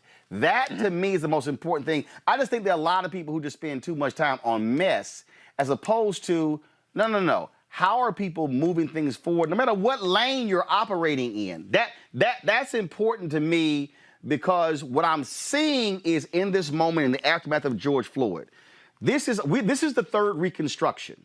This is the moment where we should be saying of any moment in our lifetimes, no, we're demanding ownership and a much larger piece of the pie.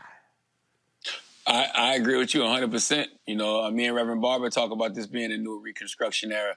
And I think that's the main thing we all have to do, right? Like you're either going to listen to one or two people. You're going to listen to the people who aren't doing it, try to tell you how to get it done, or you're going to listen to the people who are doing it, tell you how you can do it too. And guess what? Even if I tell you, you still may not do it because You're not me. You're not Roland Martin. Like our paths are different. You know, our experiences are different. The way we got to where we are now is different. So we all have our own individual leverage, and you have to use it. You know, I'm not mad at the way anybody does anything. I think that sometimes, you know, when you're a personality, a media personality, you get on your podcast, you get on your radio show, and we have conversations that we might need to be having amongst each other. You know, and I think that's where that's where it gets tricky, because we're inviting everybody else in to conversations we should be having amongst each other, and we all do that, by the way. You know, like I might do it to Joe might do it to, you know, Gillian Wallow. Like we all have. It's like discussing basketball. It's like, oh, this person got a deal over here, that person got a deal over here, or this person's contract looks like this. It's just that we got to make sure we know what we're talking about if we're going to speak on certain things. That's all. Yeah, I mean, like I've had people who come to me and they say, well, you know, man, you should be doing this, this, this. And I'm looking at them going, no. In fact, I mean, I had a very prominent individual who you and I both know, who said, man, this interview was great. You need to take these clips and break it apart and send it across the internet. And I was like, nah, we good. And he was like, yeah, but he's like, but young folks don't look at long clips. And I went, actually, this is our time spent viewing on our show. And I said, and this is the revenue that we're now generating from those very same clips, and how we've tripled it in the last 5 months. And the person was like, oh, damn. So I was like, yeah, in your mind that, and again, there are people who do short clips. That's what they do. They do the 30-second, 6-second. But the reality is, we purposely do a 2-hour show because our time spent listening is higher than some other people. We got people who are watching 9, 12, 15, 18-minute, 20-minute videos. So that dispels the notion. That's why I said, hey, if you want to do what you do, go right ahead. But trust me, it's working fine for us. Yeah, is that something that person is doing themselves, or is that something they saw working for other people? Yeah, I mean, they do it, but their motive is different. Okay. I mean, YouTube is your platform, though, Roland. I mean, it depends. Like, if you're trying to, you know, use your social media page to get people to come back to your YouTube, yeah, I can see why, you know, they might ask you to, you know, shorten the clips and put them on social media. But I know people come to you for YouTube. If that's the platform that, you know, you're cultivating, you got to do it the way you want to do it. And what they don't realize is with YouTube, the video needs to be at least 10 minutes so we can drop 4 commercials in it. See, that's what I'm saying. It's the studying of the, and that's the thing that I want to talk to you about real quick, because I know you got to go. People need to be students of the business to learn the business, as opposed to getting caught up in, man, I got, you know, like Instagram. I got 545,000 Instagram followers. Yeah, but Instagram has no monetization program.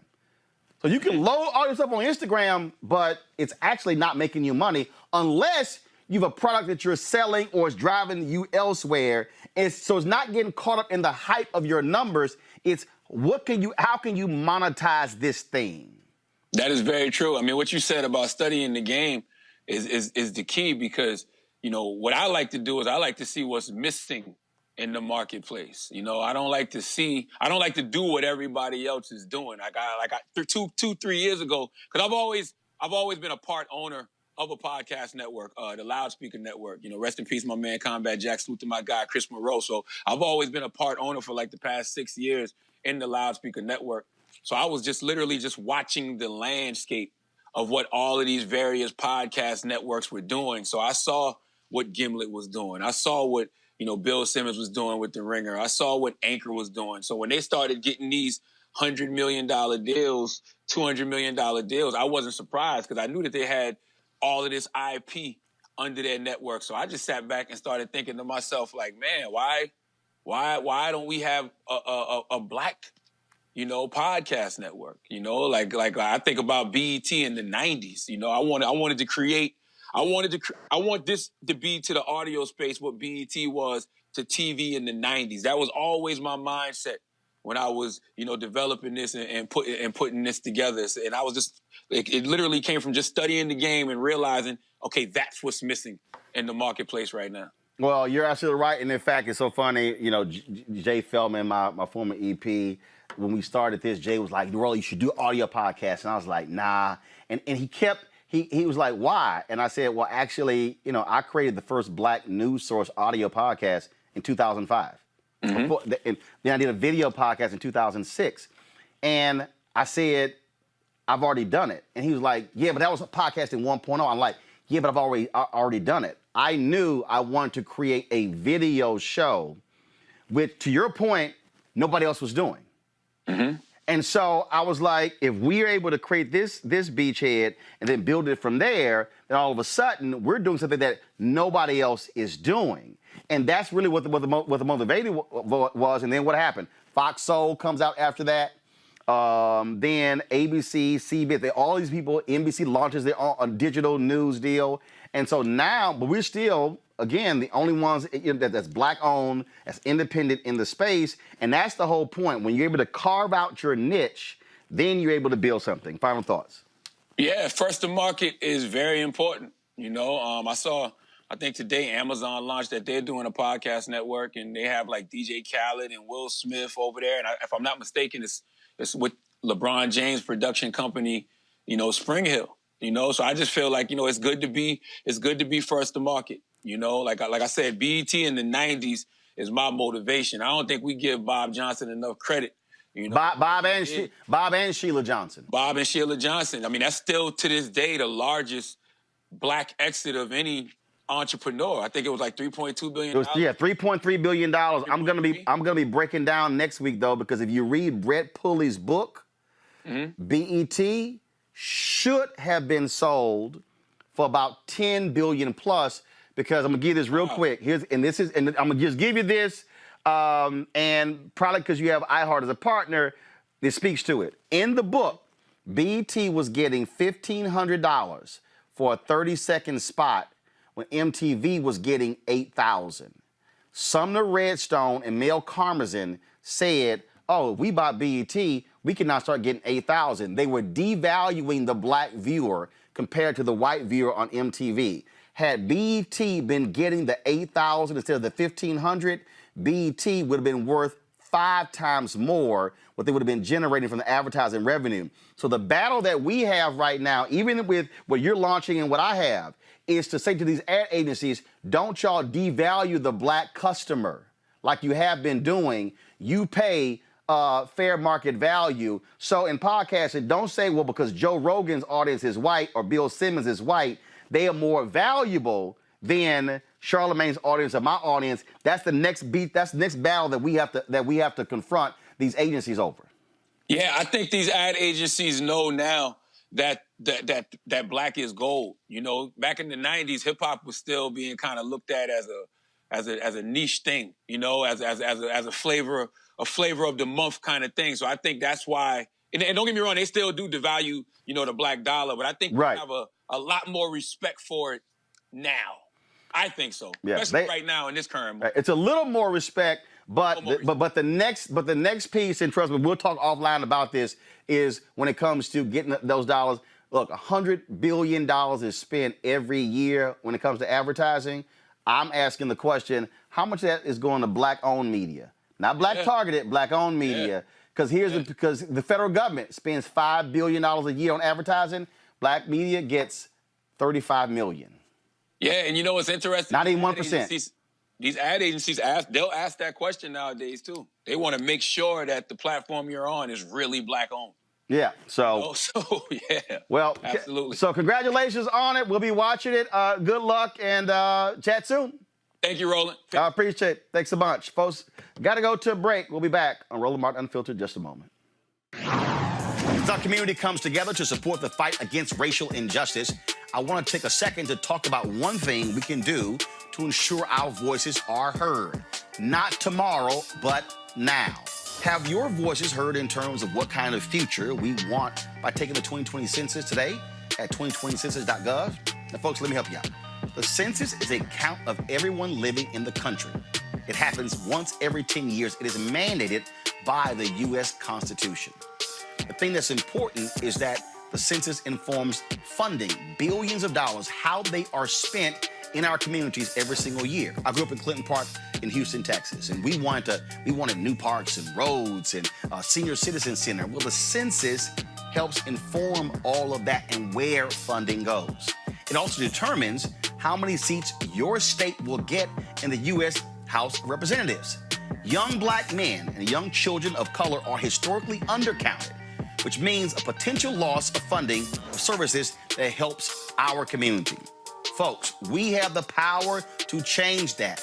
We have the power to help determine where hundreds of billions in federal funding go each year for the next 10 years. Funding that can impact our community, our neighborhoods, and our families and friends. Folks, responses are 100% confidential and can't be shared with your landlord, law enforcement, or any government agency. So please, take the 2020 census today. Shape your future. Start at 2020census.gov. Hi, I'm Shanice. You got just one vote, so use it.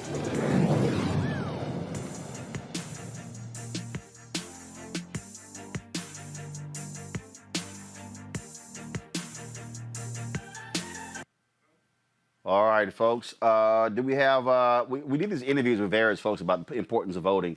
Do we have the Lisa Ray video ready? Okay, play it.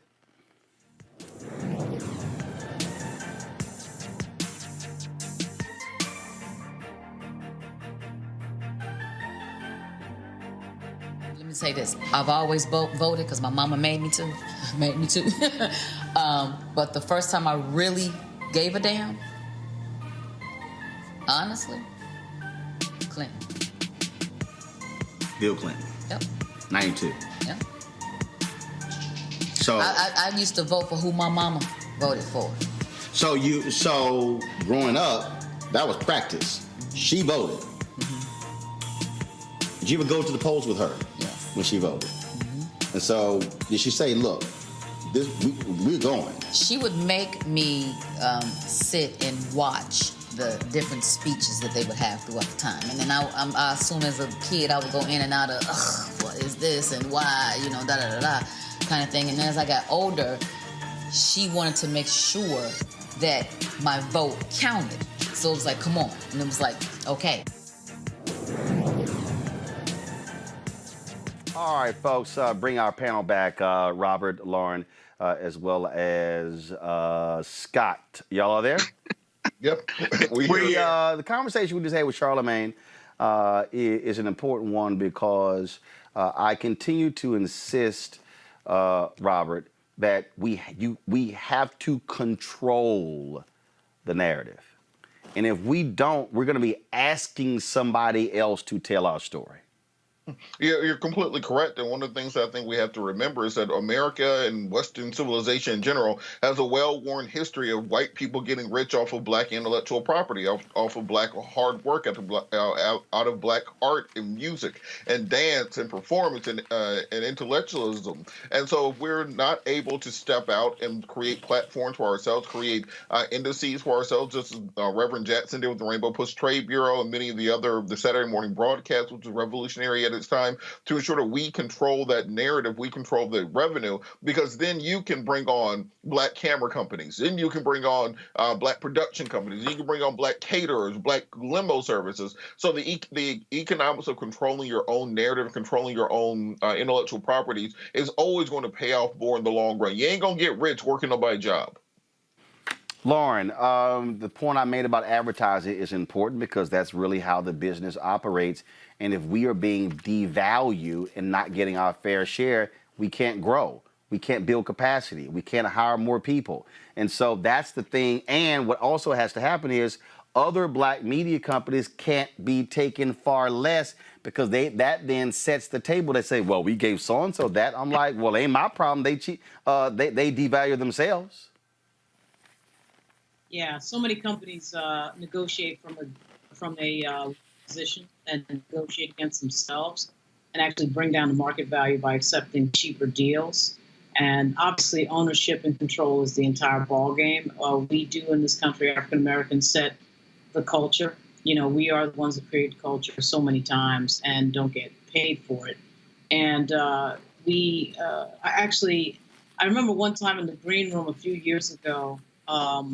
When the show was on TV1, there was a musician there. I think talking about barbershop. There was a few musicians in the green room, and I was trying to figure out why it was, with the technology that we have now, why it was anybody needs a record company. Because if you have your own, you used to be distribution was the reason, and you needed them for distribution and promotion. And now I'm not too sure why anybody needs a record company other than to take money from the artists to do all the work, which has been the tradition of record companies in America. Well, but that's it. Well, that's it. That first of all, and what they did was, remember, that was a point when you had a lot of record labels, but then the majors are like, oh, with Motown and others like, no, hold on. So we got to change the game. So now we're going to say, well, forget the music business. We're going to control the distribution. So if you saw that Master P special that was on BET, you remember, Master P had a record label, but he cut a distribution deal. Now, it was interesting watching all these white execs with, I think it was Priority Records, which was the distribution company. They made no music, but they controlled the distribution. And so Master P had to cut, and I was sitting there watching, and I was kind of like, why in the hell he got to cut a deal with them? And so that's the game. That's the game in terms of, same thing in movies, okay? People talk about, Tyler Perry got his own studio. No. Who controls the distribution of the product? Lauren, go ahead. But I was just going to say that the distribution now is so easy because we were dealing with digital files, which I thought it was always funny that Apple kind of hoodwinked us into everything had to be controlled through the iTunes marketplace, if you will. Like it used to be, remember when the kid from Napster created that platform where anybody could download and listen to music, period. Of course, they sued him and they stopped him. Then they controlled it back into iTunes. But when you think about it, if you're as talented as Beyonce and Jay-Z, your distribution is a downloaded file. So I'm always wondering, like, why people don't just go around that. I don't know enough about the music business to know what the answer is. No, I'll explain to you. I'll explain to you. And Scott, you're a lawyer. It is very simple. And that is this here. People want to congregate in certain places. And so what they've done is the distribution model today is where the people already are, okay? So now it's, if you're Apple, they have millions of these devices. So they have communities that are already built in. And they've made it easier for you simply to go, click, I bought it. And so the consumer's like, I don't want to have to go to here, to here, to here, to here. Can I just get it all in one place? But what I'm arguing, which is what I argue when I argued about this when I was talking about Boozy the other day, Scott, and Instagram. He's begging to get back on Instagram. I'm like, Boozy, this is real simple. If you actually take, because he said he was gonna pay Instagram $100,000 to let him back on their platform. I was like, Boozy, why don't you take that $100,000 and give it to a black developer, and you can actually create your own social media platform and tell your fans, come check me out right here. What they've done is, and trust me, now here's the deal. Somebody right now is watching, Scott, and they're saying, well, yeah, Roland, you're on YouTube, Facebook, and Periscope for a short while. Because what you have to do is, which the artists have done, you get in, build your name up, all of a sudden you create the resonance. Now if you're Beyonce or Drake you actually don't need the record labels because you can actually create your own ecosystem. That's really what's at play. So they want to control the access by saying, we've got millions of eyeballs, it's easier over here. And that's why Apple is getting sued, because they're saying if you put any in-app purchases, we got to get 30%. And the company's like, why in the hell I got to give you 30%? Right. You know, this is a complex issue because we are so programmed as Black people to believe that bigger is better, or the majority's ice is colder. If you're going to be an entrepreneur and you're going to lead and build, and what you're talking about, Roland, you've been talking about even before it became popular, you got to believe in yourself, take that risk, right? You had a post a week or two ago about this show and how 2 or 3 years ago you said, I got to go. I got to do this now. I've been wanting to do it. And we have to be fearless as entrepreneurs, right?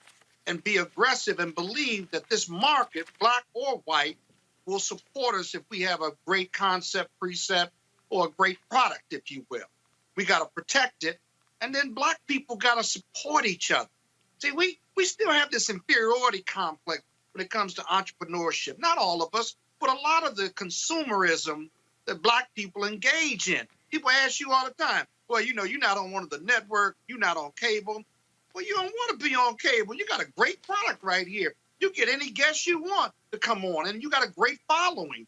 But you got to be fearless and take that leap of faith, right? Obviously, you believe in God, but you got to do that if you really believe in yourself.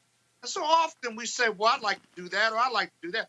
But you got to be willing to take the risk. Yep. And so many of us don't take that risk, or black people think they shouldn't follow you or watch you because you're not on one of the networks, right? People get their news, or the majority, from the platform, other platforms. They're not just 3 or 4 news stations anymore, and they're not just, who cares about the cable stations when you can get stuff online? I got twin daughters, 25 years old, 26 years old, and they'll tell you in a minute, I said, where you get your news from? Well, I do Instagram, I get it off the internet, blah, blah, blah, Twitter, Facebook. That's where the majority of people are getting their news. I don't even get a newspaper anymore. I don't know how many other people do.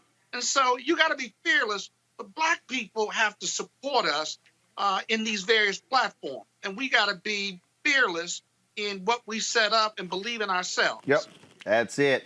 Scott, Robert, Lauren, I certainly appreciate you being on our panel today. Thank you so very much. Folks, I just want to read some of the letters here. We got this letter here from Rosalind Fluker-Powell. She said, just happened upon your show in the last 3 months. Since I now have unlimited interest on my smartphone, very informative, educational, thought-provoking, and entertaining. Yep. I am addicted, so I certainly appreciate it. Yep. We got a note here unsigned. Simply said, Mr. Martin, thank you. Also, this is from Larry and Gwen Mitchell. Thank you for opening my eyes to what's going on in the world around me. We have joined the Bring the Funk fan club. This is Zeke Shabazz.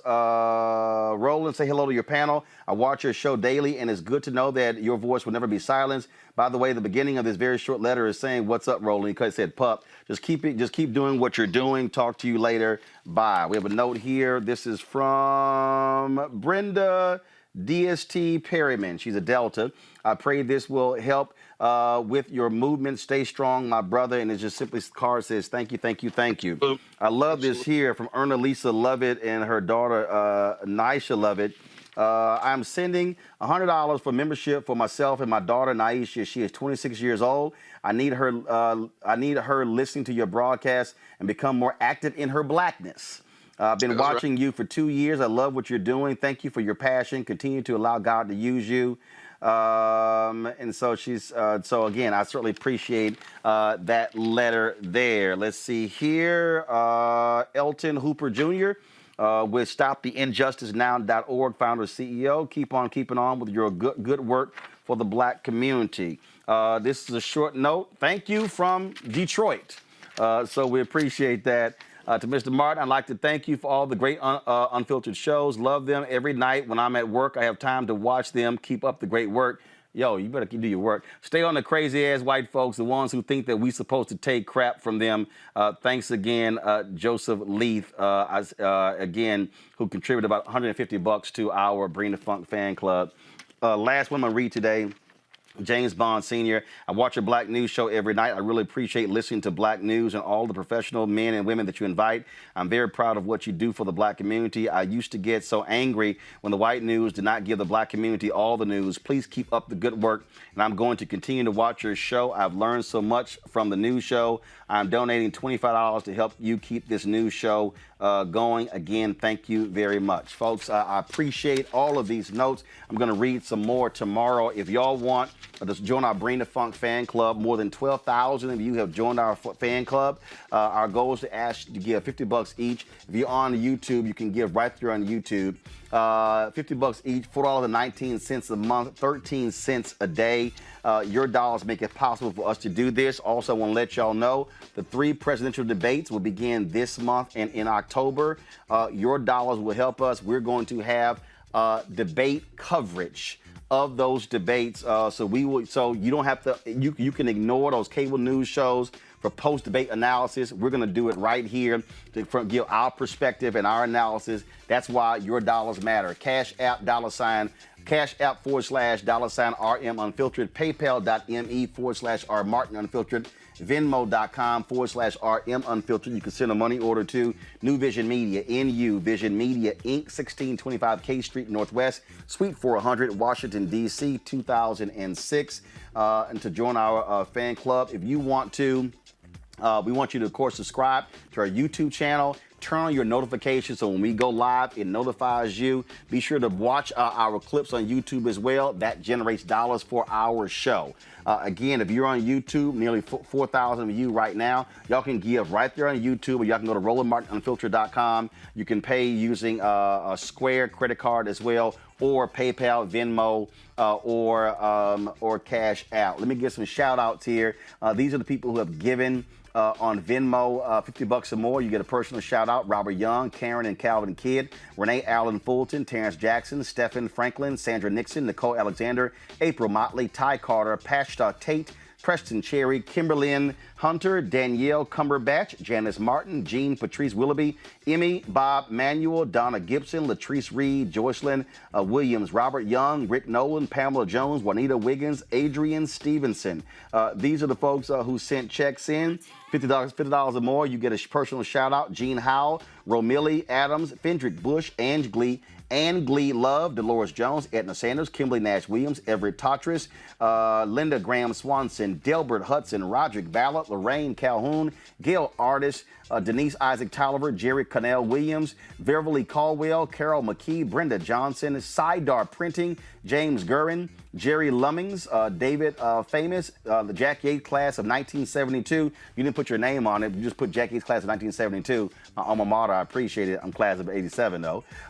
Jerry Arhen, Chandra Drayton, Michelle Hammonds, Douglas Carrington, Susie Banks, Randy Dotson, Mary Robinson, Sharon Rogers, Billie Jean Fegan, Lorene Calhoun, Calvin Cunningham, and Greta Master. And so I thank all of you who have contributed to our Bring the Funk fan club. Thank you so very much. Hey, Henry, zoom out. So I shouted out Michelle Hammonds, y'all. So I wore a shirt yesterday from Tammy Green. So Michelle Hammonds made this T-shirt, and I'm wearing it today. I'm gonna go ahead and just stand up. So, all right, so go ahead and zoom in on it. Zoom in on me. So you see what Michelle did was, so Michelle had this shirt made. She put roll up a hashtag, Roland Martin Unfiltered Daily Digital News here at the top. You see here, she put, these are all the slogans I use on the show. So Bring the Funk, What the Hell, Tried to Tell You, The Right Kind of Black, Soledad talked about that. It's About Damn Time. So Michelle, thank you very much for sending me a couple of these shirts. I certainly appreciate it. And of course, the last one you see right over here is how we're gonna end the show. I'll see y'all guys tomorrow. Holla!